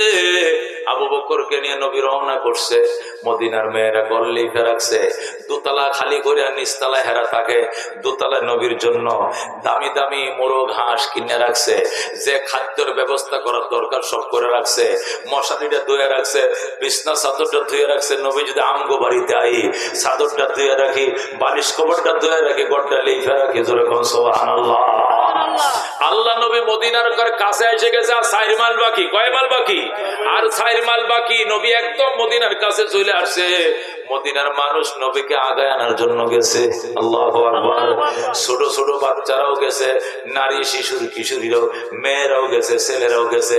প্রাইমারি স্কুলে পড়ে যে স্কুলের 4 এবং 3 মেয়ে ছেলেরা, এই বয়সের মেয়ে ছেলেরা গেছে। একটা যায় বলতে যে হুজুর আমার আব্বা প্যারালাইসিস, অসুস্থ, লাঠি ছাড়া চলতে পারে না, আইতে পারছে না। আমার একটা কবিতা দিয়ে দিছে আপনারা পড়ে শোনানোর জন্য, কবিতার মাধ্যমে আপনাকে বরণ করে নেওয়ার জন্য। জোরে আল্লাহু আকবার। আরেকটা বলতে হুজুর আমার মা নতুন ফুলের মালা গাইতে দিছে আপনার গলায় পরে দেওয়ার জন্য। আল্লাহ নবী কোতে পরায় দেয়, কেউ নবীর মাথায় গলা পরায় দেয়, কেউ শরবতের গ্লাস দেয়, কেউ দুধের গ্লাস দেয়, কেউ খেজুর নিয়ে আইছে রসুল খান, কেউ কবিতার মালা নিয়ে আইছে। আল্লাহ নবী সব গ্রহণ করেছেন। সুবহানাল্লাহ। মদিনার মানুষ গেছে যায় কই, ইয়া রাসূলুল্লাহ আমরা 4 মাস আগে আইসা দাঁড়ায় রয়েছে, 3 দিন থেকে রসুল গো বলে আমরা কান্দি। রসুলকে আগে কার আগে কে দেখবে? কেউ পাহাড়ের টিলার উপর উঠছে, কেউ খেজুর গাছের উপর উঠছে। সবার আগে রসুল দেখ গেলাম। আল্লাহু আকবার। ওই যে নবী দেখা যায়, ওই যে পিছন দিয়ে আবু বকর, সামনে দিয়ে নবী। কার আগে কে নবীরে দেখবে? একটা প্রতিযোগিতা শুরু হয়ে গেছে। আল্লাহু আকবার। সাহাবীরা যায়, কেউ বলে হুজুর এদিকে যান। কেন? এই রাস্তাতে সামনে গেলে আমগো বাড়ি। আচ্ছা দাঁড়াও। আরেকজনে হুজুর না এদিকে না এদিকে চলেন, হুজুর সামনে গেলে আমগো বাড়ি। আরেকজনে হুজুর সোজা চলেন, সামনে টিলার উপরে আমাদের বাড়ি। আল্লাহু আকবার। আল্লাহ নবীরে পাগল বানায় ফেলাইতেছে। কেউ হুজুর ডাইনে আমগো বাড়িতে চলেন, কেউ বা আমগো বাড়িতে চলেন, কেউ বলে আমাদের বাড়িতে চলেন, কেউ বলে হুজুর আমগো বাড়ি দুতলা, আপনার জন্য দুতলা খালি রাখছি, আমরা নিচতলা থাকবো, আমরা উপরের তলা থাকবেন। কেউ আমগো ঘর ফাঁকা, কেউ বলে আমরা ফাতরের ঘর, কেউ বলে আমরা মাটির ঘর। যে যেমনে পারে রসুলকে রিসিভ করার জন্য পাগল হয়ে গেছে। আল্লাহ নবীর সামনে আইসা 2টা মেয়ে একটা ছেলে, তারা 2 বোন 1 ভাই, এরা নবীর সামনে আইসা রসুল গো আমার আম্মা একটা মালা বানা দিছে, পরায় দিতাম করতে। নবীর মালা পরায় দিছে গলায়। আরেকটা আমার আব্বা কবিতা দিছে আপনারে পড়ে শোনানোর জন্য, নবীকে পড়ে শোনাও। আল্লাহ নবীর উটের বহর যাইতেছে, রাস্তার মধ্যে কিটকিট করে তারা ভাই বোন নাচে আর কবিতা পড়ে। তলাল বাদরু আলাইনা মিন সানিয়াতিল বেদাম ওয়াজাবা শুকরু আলাইনা মাদা লিল্লাহি দা। মারহাবা। এত সুন্দর সুন্দর কবিতাগুলো করে তারা বরণ করে নিয়েছিল। অর্থ যদি জানতেন তাইলে না বুঝতেন তারা কি বলছিল। এদের কবিতাগুলো নজরুল ইসলাম বাংলা করছে, বলবো নি বাংলা। এই সুন্দর সুন্দর কিশোর কিশোরী ছোট বাচ্চা ভাই বোনেরা আল্লাহ নবীর উটের বহরের সামনে কিটকিট করে নাচতেছিল আর বলতেছিল, রাতের আধার কেটে কেটে আকাশে চাঁদ উঠলো। ছোট কিশোর কিশোরীরা বলছে, আমগো মদিনার আকাশে নবুয়তের চাঁদ উঠছে, মদিনার আকাশে নবুয়তের চাঁদ উঠে গেছে। আল্লাহু আকবার। ও দুস্থ বাচ্চারা খুশিতে আত্মহারা হইয়া নবীর সামনে নাচে আর কবিতা কর। রাতের আধার কেটে কেটে আকাশে চাঁদ উঠলো, সারা জাহানের দিক বিদিকে, সারা জাহানের দিক বিদিকে আলোর তারা ছুটলো। তলাল বাদরু আলাইনা মিন সানিয়াতিল বেদা ওয়াজাবা শুকরু আলাইনা মাদা লিল্লাহি দা। মেয়েটা যখন এটা বলছে, এবার ছেলেটা কয়, আপা তুই থাম, এবার আমি পড়বো। বড় বইনে যখন ওই সেন্টেন্সটা বলছে, এবার ছোট ভাই ডাক দেখো, আপু এখন আমারে বলতে দাও। এবার ছোট ভাই বলে, নবী কয় হ্যাঁ রে বলতে দাও, তুমি থামো। মেয়েটাকে থামাইছে। এবার ছেলেটা কয়, মানবতার বন্ধু তিনি ওগো রহমতুল লিল আলামিন। সুবহানাল্লাহ।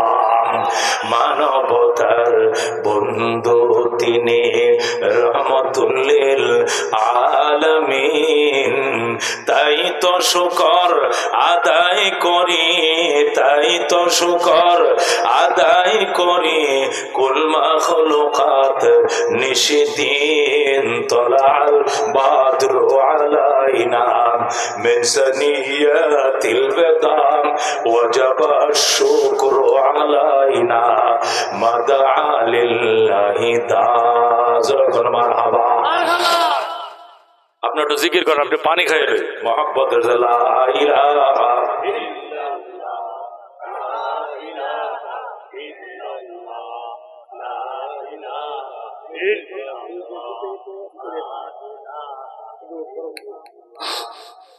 শেষ করে মেয়েরা এটি শুনতেছে কথা ঠিক কিনা?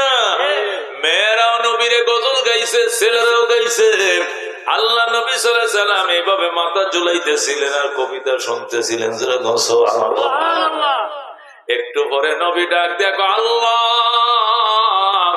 কেউ আমার ডাইনে যাইতে কয়, কেউ বামে যাইতে বলে, কেউ সামনে যাইতে বলে, আমি একা, আমি কয়জনের মন রক্ষা করব?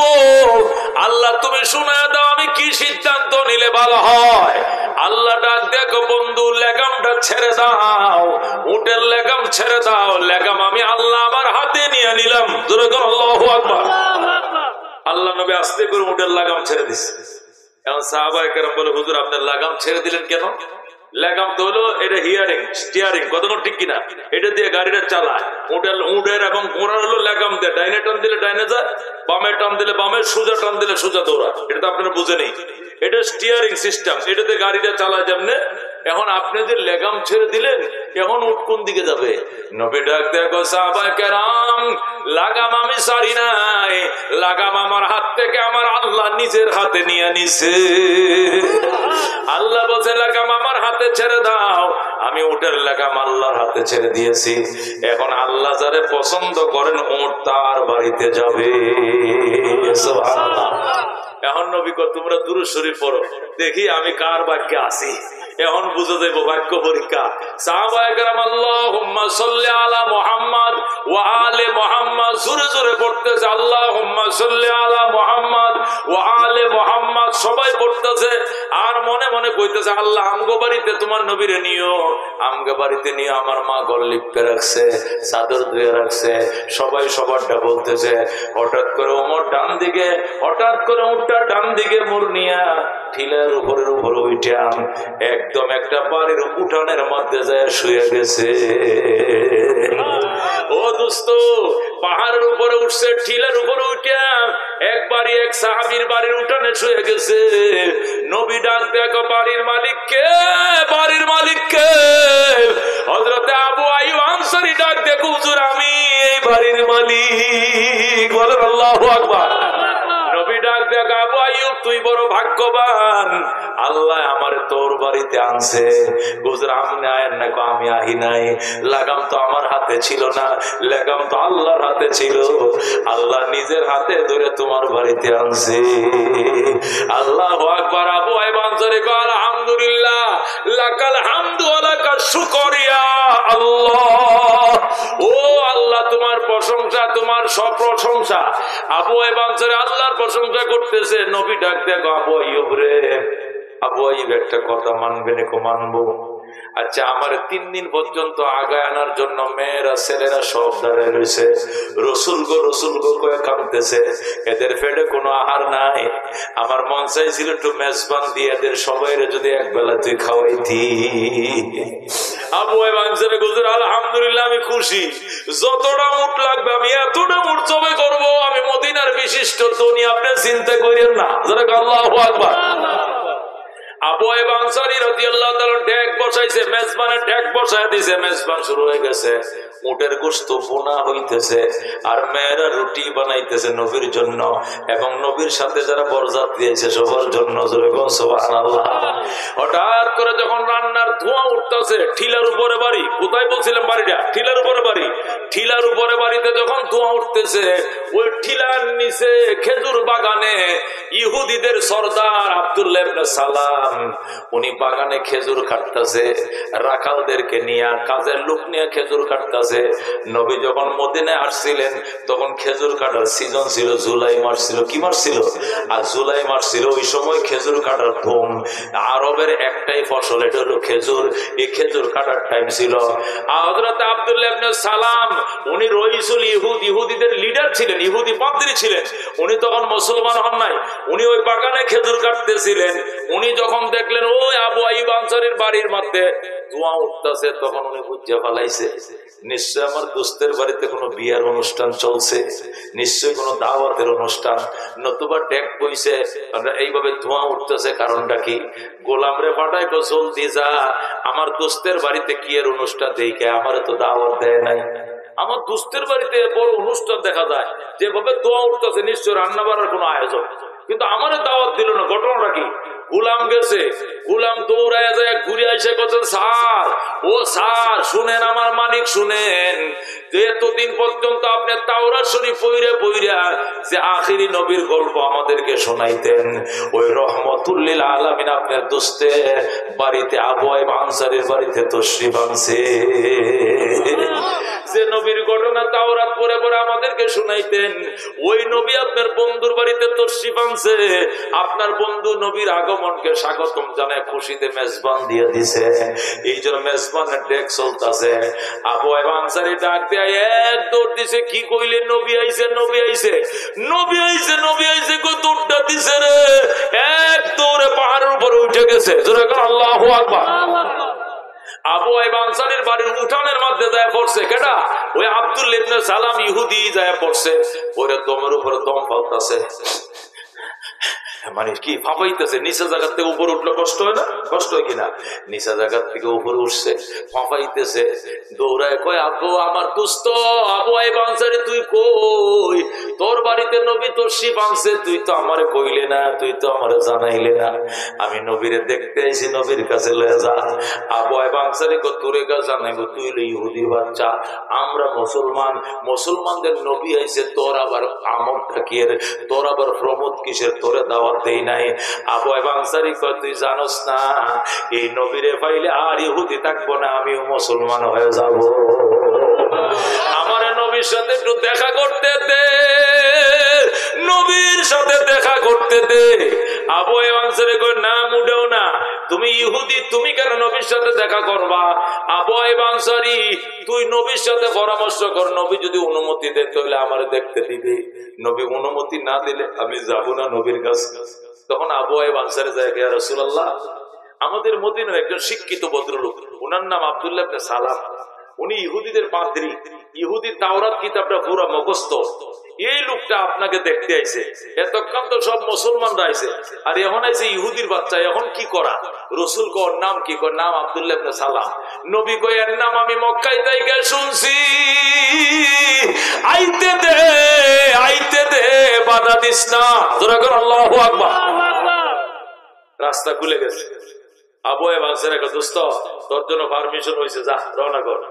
আব্দুল্লাহ ইবনে সালাম মাঝখান দিয়ে রাস্তা পায়া এক দৌড়ে নবীর কাছে যায়, এমন ভাবে সাউনি দিছে, ও নবীর দিকে ছায়াই রইছে, ছায়াই রইছে। আল্লাহ নবী কা ফাদল, বসো হে আব্দুল্লাহ, তুমি বসো। ফাদল হে আব্দুল্লাহ, হে আল্লাহর বান্দা বসো। আব্দুল্লাহ ইবনে সালাম কো, রাসূল আমার বইতে কইেন না, আমি প্রাণটা ভরে আপনার দেখা লই। মনটা ভরে দেখছে, দেখার পরে আব্দুল্লাহ ইবনে সালাম বলতেছে, আল্লাহ ওয়াল্লাহ লাইসা হাযাল ওয়াজহু ওয়াজহু কাযাব। আব্দুল্লাহ ইবনে সালাম ডাক দেয়া, খোদার কসম রে মদিনাবাসী, এই চেহারা মিথ্যাবাদীর চেহারা নয়, এটা 100% সত্যবাদী নবী। জোরে কর আল্লাহু আকবার। এই লোক মিথ্যাবাদী হইতে পারে না, উনি সত্যবাদী, খোদার কসম। ওয়াল্লাহি লাইসা হাযাল ওয়াজহু ওয়াজহু কাযাব, খোদার কসম এই চেহারা মিথ্যাবাদীর চেহারা নয়, উনি আল্লাহর পয়গম্বর, আল্লাহর নবী। এটা বলার সাথে সাথে নবী কয়, কেমনে বুঝলা এটা মিথ্যাবাদীর চেহারা নয়? হুজুর, তাওরাত শরীফ আমার সিনার ভিতরে মুখস্থ, তাওরাতের মধ্যে এমন কোন পৃষ্ঠা খালি নাই যেখানে আপনার প্রশংসার কথা লেখা নাই। তাওরাতের লাইনের সাথে আপনার চেহারাটা মিলাইছি, আমি হুবহু মিল পাইছি, কোনো বেশ কম পাই নাই। জোরে করে আল্লাহু আকবার। নবী ডাক দেয়া, গো আব্দুল্লাহ, যদি তোর এতই বিশ্বাস হয় তাহলে মুসলমান হয়ে যায়, কালমা পড়। আব্দুল্লাহ হুজুর কালমা আমি একলা বললে কি লাভ? আমি বাগানের মধ্যে হাজার হাজার ইহুদি থই আইছি, এরা খেজুর কাটতেছে, আমি কি এদের সবাইকে নিয়ে আসবো কিনা? আমি যদি মুসলমান হই, এরা আমার ভক্ত ইহুদিরা সব মুসলমান হয়ে যাবে। নবী কো ঠিক আছে, এদেরকে নিয়ে আয়, একা মুসলমান হইস না, এদেরকে ডাইকে আন। আব্দুল্লাহ ইবনে সালাম দৌড় দিছে, দৌড়ে দেখবা ইহুদিরা, এতদিন যে নবীর গল্প শুনাইছি, এই নবী মদিনা আইসে গেছে রে, জলদি আয়, খেজুর সারা জীবন কাটতে পারবে কিন্তু নবী পাইবি না। বলেন আল্লাহু আকবার। ও দোস্ত, যেই মাত্র আব্দুল্লাহ ইবনে সালাম ডাক দিছে, সব ইহুদিরা কাশি থুইয়া, দাও থুইয়া, ফালাইয়া, খেজুর গাড়া থুইয়া দৌড়ায় আইছে। আব্দুল্লাহ ইবনে সালামকে হুমচুসনি কইতা, কতদেরকে এত বছর যে তাওরাত পড়ে পড়ে যে আখেরি নবীর সুসংগ শোনাইতাম, এই আখেরি নবীর সাথে আমার দেখা হয়েছে কোথায়? আমার দোস্ত আবু আইয়ুব আনসারীর বাড়ি উঠানে বয়ে রয়েছে, সাহাবীরা গোল মিটিং দিয়ে আটকায় রাখছে। চল ওদের কাছে যাই, যদি আমি সত্য মনে করি, কালমা পড়ি, তোর মুসলমান অভিনী কমু। জোরে বল আল্লাহু আকবার। আব্দুল্লাহ ইবনে সালাম নবীজির কাছে যাইয়া কই, ইয়া রাসূলুল্লাহ, ইয়া হাবিবাল্লাহ, তিনটা প্রশ্ন করবো আপনাকে, যদি তিনটা প্রশ্নের উত্তর দিতে পারেন, আমি আব্দুল্লাহ ইবনে সালাম প্রথম মুসলমান হয়ে যাব। আর আমি যখন মুসলমান হয়ে যাব, আমার সাথী ইহুদিরা সব কালমা পড়ে মুসলমান হয়ে যাবে। সুবহানাল্লাহ। নবী কো তিনটা প্রশ্ন আরো করবে না, যত খুশি এত প্রশ্ন করে, ইনশাআল্লাহ পড়ার পর উত্তর দিয়ে দিব। আল্লাহু আকবার। ইহুদি আব্দুল্লাহ ইবনে সালাম কয়, তাওরাত শরীফে একটা প্রশ্ন, ইনজিল শরীফে করবো একটা, আর জবুর কিতাব থেকে করবো একটা, তিন কিতাব থেকে তিনটা প্রশ্ন করব। যদি উত্তর দিতে পারো তাহলে আমি বুঝে নিব আপনি আল্লাহর নবী। আর যখন আমি কালমাটা ভরে ফেলবো, দেখবেন আমার সব বাগানের ইহুদিরা সবটি মুসলমান হয়ে যাবে। নবীকে প্রশ্ন করো। এবার ইহুদি প্রথম প্রশ্ন করি, ইয়া রাসূলুল্লাহ, ইয়া হাবিবাল্লাহ, আমরা যখন জান্নাতে যাব, আল্লাহ যখন জান্নাতীদেরকে জান্নাত দিবেন, জান্নাতে ঢোকার পর নতুন অতিথিরা জান্নাতে যখন ঢুকবে, জান্নাতের অতিথিরা জান্নাতে ঢোকার পর আল্লাহ জান্নাতে প্রথম একটা নাস্তা দিবে। কি দিবে? প্রথম একটা নাস্তা দিবে। ওই নাস্তাটা কোন আইটেম দিয়ে দিবে? এটা কি ডাইল ভাজি আর পরোটা দিবে, নাকি তন্দুর রুটি দিয়ে মুগ ডাল দিবে, নাকি হালুয়া দিয়ে রুটি দিবে, নাকি গরম ভাত আর ডাইল আর আলু ভর্তা দিবে? কি জিনিস দিয়ে জান্নাতের নাস্তাটা দিবে? এটা আপনি যদি সত্য নবী হন তাহলে আপনি বলতে পারবেন, বলেন। নবী ডাক দেখো, বেড়া এটা কোনো ব্যাপার নেই, আল্লাহ তাআলা ওয়াল মাছের কলেজা দিয়া কাবাব বানাবে, আর ওই কাবাব দিয়া গোটা জান্নাতীদেরকে নাস্তা করাবে। আল্লাহু আকবার। কি দিয়া? কি দিয়া? বোয়াল মাছের কলিজা দিয়া। এখন কি পরিমাণ বোয়াল মাছ থাকবে জান্নাতে, কি পরিমাণ কলিজা সংগ্রহ করবে আল্লাহ। মাছের কলিজা দিয়ে কোন মাছ? বোয়াল মাছ। মাছের কলিজা নবী বলছে, আল্লাহ নবী সাহাবী জিজ্ঞাসা করছে, ওদের কোন মাছ? মাছের কলিজা তো বুঝলাম, কোন মাছ? রুই মাছ না কাতল মাছ? নবী কো ওই মাছ যে মাছ আল্লাহর নবী ইউনূস নবীকে পেটের মধ্যে রাখছিল। আল্লাহু আকবার। ওই মাছের কলিজা আল্লাহ কবুল করছে, যে মাছ আল্লাহর পয়গম্বর ইউনূসকে 40 দিন পেটের মধ্যে রাখছে, হজম করে না, গিল খায় নাই, আবার আস্তা নবীটারে কিনারে আইনা বমি করে রাইখা দিয়েছে। সুবহানাল্লাহ। তখন সাহাবীরা বুঝতে পারছে রে কি মাছ, কি মাছ, জোরে কোন কি মাছ? আমি কি বয়ান ছেড়ে দিব? একটু লম্বা হয়ে গেল, আয়াতের তাফসীরে শেষ করে লাগতো না, মা বোনদের কিছু ওয়াজ লাগতো না, লাগবো কিনা? হ্যাঁ, বলতে থাকবো। ও মা গো, প্রায় 1.5 ঘন্টা তো হয়ে গেছে, আরো আধা ঘন্টা চলুক, কতক্ষণ, ঠিক কিনা? ও মা, আর 1 ঘন্টা কম হচ্ছেন। আমি প্রতিদিন ওয়াজ করি 3টা, কমপক্ষে কয়টা? প্রতি রাত্রে আমার বয়ান থাকে কয়টা? আজকে 3টা, কোনোদিন 4টাও থাকে, 4টাও মিস হয় না, তো ডেইলি 4টা থাকে না। যেমন গতকালকে ছিল 3টা, আগের রাত্রে 3টা, এর আগের রাত্রে 3টা, এর আগের রাত্রে 3টা, এর আগের রাত্রে 4টা, 3টা। কিন্তু আজকে আল্লাহর কি কুদরত, একটা। কটা? একবার একটা, বুধা একটা। আমি 50 মিনিটের উপরে বয়ান তো করি না, বেশি হলে 1 ঘন্টা। এরপরে আমার টুকায় ভাইব কেউ, ভাইব গাড়ি ফুট করে বিদায়। কিন্তু আজকে আল্লাহ মিলাই দিছে। এই প্রোগ্রাম আপনাদের ছিল না, প্রোগ্রাম ছিল গোবিন্দ দাসী। গোবিন্দাসী ছিল, ওরা দুই গ্রুপে মারামারি করে আপনাদের ভাগ্যটা খুলে দিচ্ছে। নাহলে 1 বছর আগে সিরিয়াল পাওয়া যায় না। ও দোস্ত, কোরআন থেকে তাফসীর চলছে, শুনতে রাজি আছো? কয়টা প্রশ্ন করছিল আব্দুল্লাহ ইবনে সালাম, ইহুদির লিডার, নবীকে কয়টা প্রশ্ন করছিল? 1 নম্বর প্রশ্ন, জান্নাতীরা যখন জান্নাতে যাবে আল্লাহ জান্নাতীদেরকে কোন আইটেম দিয়ে নাস্তা খাওয়াবে? আল্লাহ নবী বলছেন মাছের কলিজা দিয়া। কি দিয়া? মাছের কলিজা দিয়ে কাবাব বানাবে, ওই কাবাব দিয়ে সকল জান্নাতীদেরকে নাস্তা করাবে আমার আল্লাহ। যেরকম সুবহানাল্লাহ। যেই মাত্র আল্লাহ নবী প্রশ্নের উত্তর দিছে, যেই মাত্র নবী উত্তরটা দিছে, আব্দুল্লাহ ইবনে সালাম কো সাদাক্তা ইয়া রাসূলুল্লাহ, ওগো আল্লাহ নবী আপনি সত্যই বলছেন। হাকাযা ওয়াজাদতু ফিত তাওরাত, আমি এমনই পাইছি তাওরাত কিতাব শরীফে। জোরে বলেন আল্লাহু আকবার। তাওরাত কিতাবের মধ্যে এমনই লেখা আছে মাছের কলিজা দিয়ে আল্লাহ জান্নাতীদেরকে নাস্তা করাবে। আচ্ছা নবী কয় এবার দ্বিতীয় প্রশ্ন করো। নবী কয় দ্বিতীয়, এবার ইহুদি কয় 2 নম্বর প্রশ্ন হলো হুজুর ছেলে হয় কেন, মেয়ে হয় কেন? আল্লাহ দেয়। আল্লাহ তো দেয়, ঠিক আছে, এরপরে কোন বাহ্যিক কোন কারণ আছে কিনা? নবী আছে। কি কারণ?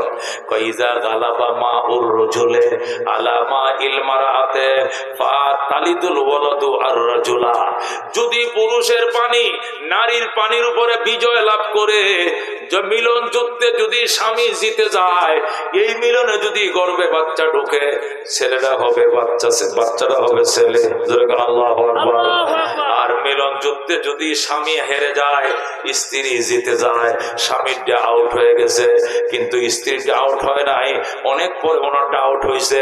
এই মিলন যুদ্ধে যদি স্ত্রী জিতে যায়, স্বামী পরাজিত হয়ে যায়, নবী বলেন ওই মিলনে যদি রেহেমে বাচ্চা ঢুকে, পানি ঢুকে, এই পানিতে মেয়ে হবে শতবার। সুবহানাল্লাহ। হাদিসটা বুখারীতে, শব্দটা এইভাবে, ইজা গালাবা মাউর রজুলে, যখন প্রাধান্যত্ব তৈরি করবে, ইজা গালাবা মানে যখন বিজয় লাভ করবে, মাউর রজুলে, মা মানে পানি, রজুল মানে পুরুষ, যখন পুরুষের পানি বিজয় লাভ করবে, আলামা ইল মারাতে, নারীর পানির উপরে, পুরুষের পানি নারীর পানির উপরে বিজয় লাভ করবে, মানে বুঝেন তো, এটা ছোট বাচ্চারা বুঝবে না, যারা বিয়ে শাদী করছে তারা বুঝবে, সাবালেকরা বুঝবে।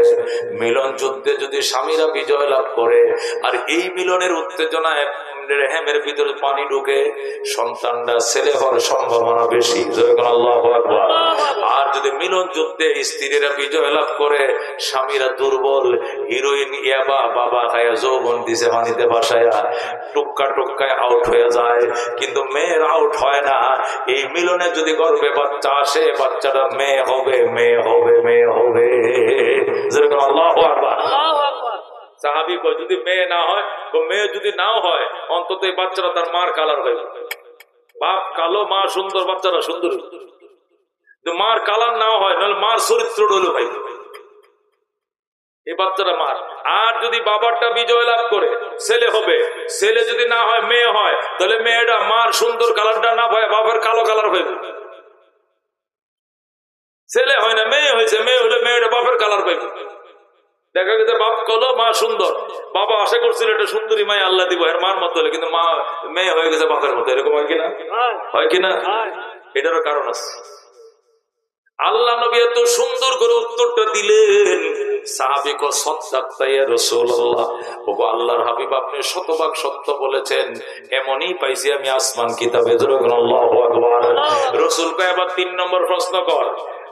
সাহাবী আব্দুল্লাহ ইবনে সালাম কো 3 নম্বর প্রশ্ন, মাযা আলামাতুস সাহ, নবী গো কিয়ামতের আলামত তো বহু আছে, কিন্তু একদম কিয়ামতের কাছাকাছি যে বড় বড় আলামত গুলো দেখা দিবে, যেগুলো দেখা দিলে একদম কিয়ামত কাছে এসে যাবে, ওই আলামত গুলো কি?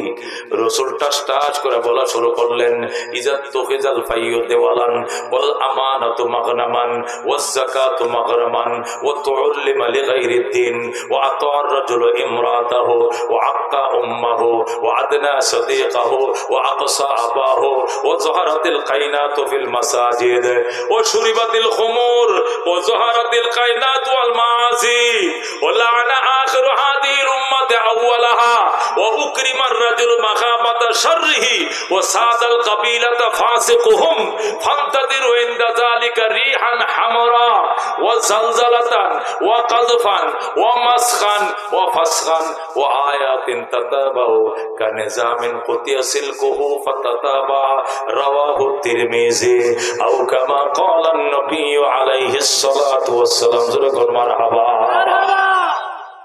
আল্লাহ নবীকে প্রশ্ন করছে কিয়ামতের বড় বড় আলামগুলো কি? আল্লাহ নবী ফটাফট বলে দিলেন।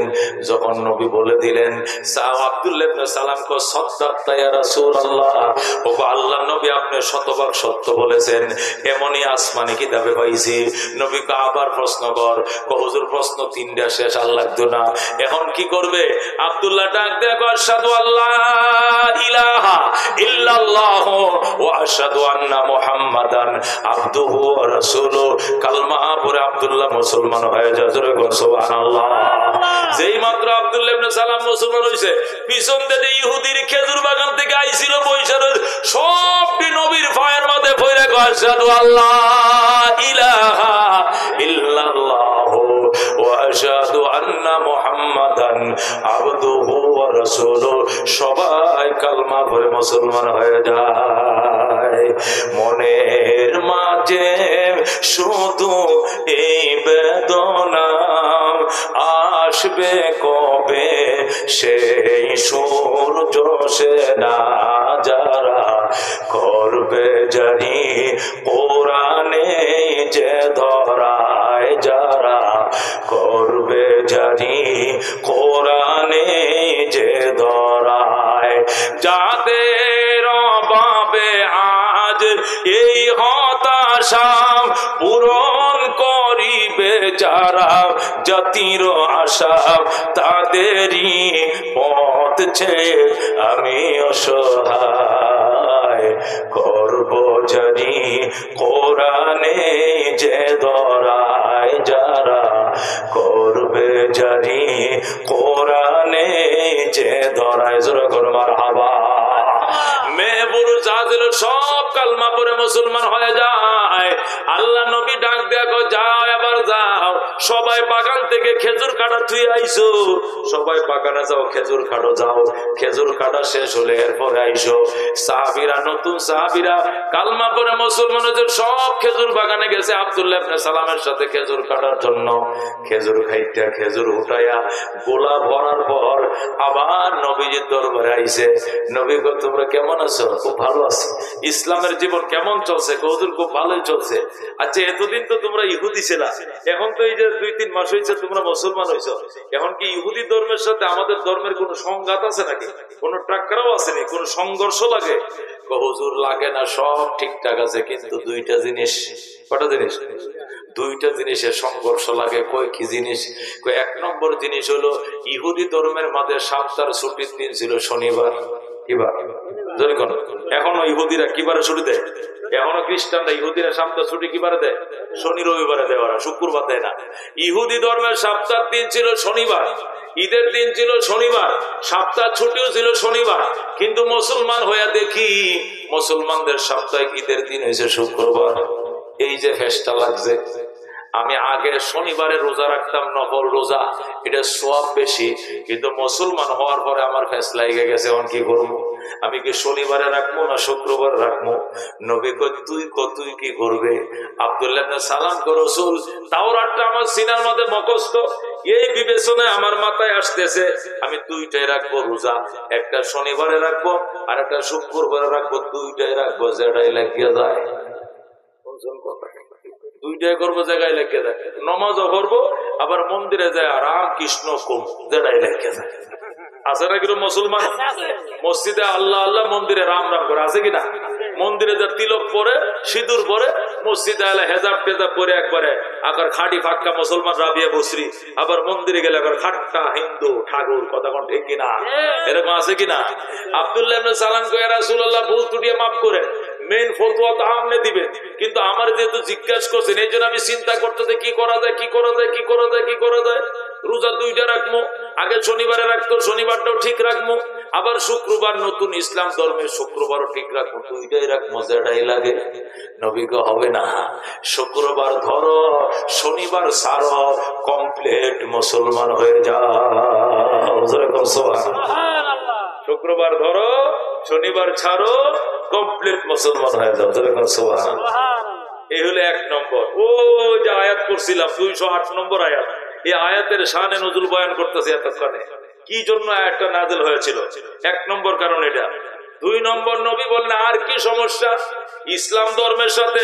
তুমি তো 80 বছর ইহুদি ধর্ম পালন করছো, আজকে 80 দিন হয়েছে মুসলমান ধর্ম পালন করো। 2 ধর্মের মধ্যে সাংঘর্ষিক আর কি পাইছো? হুজুর আরেকটা সাংঘর্ষিক বিষয় পাইছি, হইলো আগে যখন আমরা ইহুদি ছিলাম তখন উটের দুধ খাওয়া নিষেধ ছিল, চর্বি খাওয়া নিষেধ ছিল, শুধু গোশতটা খাওয়া যাইত।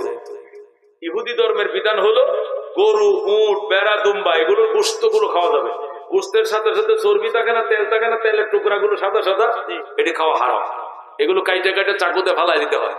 আমরা তো ফালাই না, আমরা 1 কেজি গোশত কিনলে 1 পত্র চর্বি থাকে, কথা ঠিক কিনা? 750 750 1 কেজি গোশত কিনলে 250 হলো হাড্ডি, 250 হলো তেল, আর আধা কেজি গোশত, 750, কথা ঠিক কিনা? অথচ ইহুদি ধর্মের মধ্যে তেল এটা আগে কাইটে ফালাই দিত। তেল খাওয়ায় হারাম। চর্বি আর কি, যেটাকে চর্বি বলা হয়, এই চর্বি কি ছিল? হারাম ছিল। এবং দুধ খাওয়া, উটের দুধ খাওয়া, গাভীর দুধ খাওয়া তাদের জন্য হারাম ছিল। এখন আব্দুল্লাহ ইবনে সালাম কয়, হুজুর ইসলাম ধর্মের সাথে আগের ইহুদি ধর্মের তেমন সংঘর্ষ নাই, 2টা সংঘর্ষ।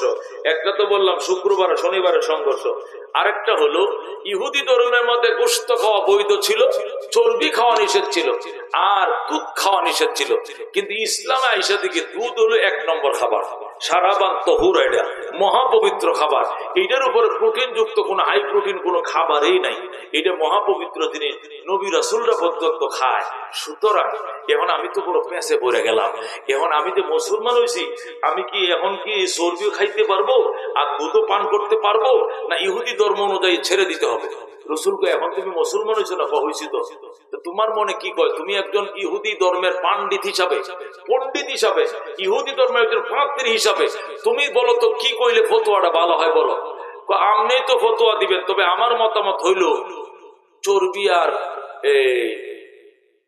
দুধ এটা না খাওয়াটাই ভালো। কারণ এত বছর যেহেতু খাই নাই, 40 বছর 80 বছর বয়স হয়েছে, খাই নাই, আর বুড়ো কালে ইসলাম ধর্ম গ্রহণ করছি, এখন খাইলেও পেট খারাপ করবো, কারণ এটার প্রতি একটা ঘৃণা এসে গেছে। সুতরাং আর খাইতাম না, এটা নিয়ত করছি। রসুল কা হবে না, চর্বিও খাও, গোশত খাও, দুধও খাও, কমপ্লিট মুসলমান হয়ে যাও। এই 2টা ফতোয়া যখন নবী দিল কাকে? আব্দুল্লাহ ইবনে সালামকে। আব্দুল্লাহ ইবনে সালামের ফতোয়ার সাথে কিন্তু নবীটা মিলতেছে না, কথা ঠিক কিনা? হেডটি সংশোধন করে নতুন ফতোয়া নবী দিছে। কারণ আব্দুল্লাহ ইবনে সালাম বলে, হুজুর এই যে ওমা ইয়ানতিকু আনিল হাওয়া ইন হুয়া ইল্লা ওয়াহয়ু ইউহা, আল্লাহ নিজেই বলছেন আমার বন্ধু মনের পক্ষ থেকে একটা কথাও কয় না, আমি যেটা ওহির মাধ্যমে পাঠাই ওই গল্প ওই নবী উম্মতের শোনায়, কথা ঠিক কিনা? সুতরাং রাহমাতুল লিল আলামিন সাল্লাল্লাহু আলাইহি ওয়াসাল্লাম ডাক দিয়া কয়, আমি আমার পক্ষ থেকে কিছুই বলি নাই, আমি যা বলছি আল্লাহর পক্ষ থেকেই। যেই প্রশ্নটা করছে, হুজুর এই যে 2টা ফতোয়া আপনি দিলেন, একটা হইলো শুক্রবার ধরতে হবে, শনিবার কাটতে হবে, আর হইলো চর্বিও খাইতে হবে, দুধও খাইতে হবে, ইসলামে কমপ্লিট ঢুকতে হবে। এই যে ফতোয়া গুলো দিলেন, আমি তো চাইছিলাম শুক্রবার ধরি, শনিবারও ধরি, 2টাই থাক। আমি বলছিলাম যেহেতু চর্বি আগে খাই নাই, দুধও খাই না, এটা বাদ থাক। আগের বহাল 2টা ফতোয়া তাওরাত অনুযায়ী চলবো, আর বাকি ফতোয়াটি কোরআন শরীফ অনুযায়ী চলবো, তাহলে দুটোটা ধর্মের উপর আমল হয়ে যাক। আপনি বলেন যে না, এই ধর্ম ছাড়তে হবে, কমপ্লিট এই ধর্মে ঢুকতে হবে। এই কথাটা কি আপনার পক্ষ থেকে বলেছেন না আল্লাহর পক্ষ থেকে? যেই নবী প্রশ্ন করতে সাথে সাথে জিবরাইল এসে গেছে। আল্লাহু আকবার। জিবরাইলের 208 নম্বর আয়াত নিয়া সাথে সাথে আইসা কইয়া, আইয়ুহাল্লাযীনা আমানু দুখুলু ফিস সিলমি কাফা ওয়া লা তাত্তাবিউ খুতুওয়াতিশ শাইতান ইন্নাহু লাকুম আদুউম মুবিন। আল্লাহু আকবার। দোস্ত আল্লাহ ডাক দেখো আমার ইমানদারেরা শোনো, ইয়া আইয়ুহাল্লাযীনা আমানু, এ নো মুসলিম আব্দুল্লাহ ইবনে সালাম শোন, ও খেজুর বাগান থেকে চাষিরা আইছো, তোমরা ঈমান গ্রহণ করছো, তোমরা শোনো, উদখুলু ফিস সিলমি কাফা, ইসলামের ভিতরে কমপ্লিট ঢুকে যাও, শনিবার ছেড়ে দাও, শুক্রবারে ঢুকে যাও, দুধ তোমরা গোশত যেমনে খাও, চর্বি এমনে খাও, দুধ এমনে খাও, ইসলামের ভিতর কমপ্লিট ঢুকে যাও। ওয়ালা তাত্তাবিউ খুতুওয়াতিশ শয়তান, শয়তানে বুদ্ধি দিবে এতদিন খাই নাই আর খায়া লাভটা কি, এই কথা মাইনো না। শয়তানে বুদ্ধি দিবে শুক্রবার রোজা একটা রাখবো, শনিবার একটা রাখি, যেটাই লাগে যায় এইটাও মাইনো না। ওয়ালা তাত্তাবিউ খুতুওয়াতিশ শয়তান, শয়তানের পদাঙ্ক অনুসরণ করো না। ইন্নাহু লাকুম আদুউম মুবিন, নিশ্চয় শয়তান তোমাদের জন্য প্রকাশ্য শত্রু। আল্লাহু আকবার। এ দোস্ত আয়াতে কারিমার শানে নজুল বললাম, তরজমা বললাম, এবার তাফসীর কারা শুনতে রাজি আছেন? আকবার তাকবীর। আল কোরআনের আলো, আল হাদিসের আলো, আল কোরআনের আলো। এমন এক মোনাজাত দিব আজকে, চোখের পানি দিয়ে যারা মোনাজাত অতীতে কোনোদিন করো নাই, আশা করি আজকে চোখে পানি আসবে। এই মোনাজাত কারা কারা আশা করবেন? রাজি আছেন ইনশাআল্লাহ? আপনাদেরকে 5টা মিনিট আমি একটু দম লই, জিরাই, 1.5 ঘন্টা হয়েছে। একটানা হার্টের কথা বললে হার্ট ধুপ ধুপ করতে থাকে, হার্ট বিট বেড়ে যায়।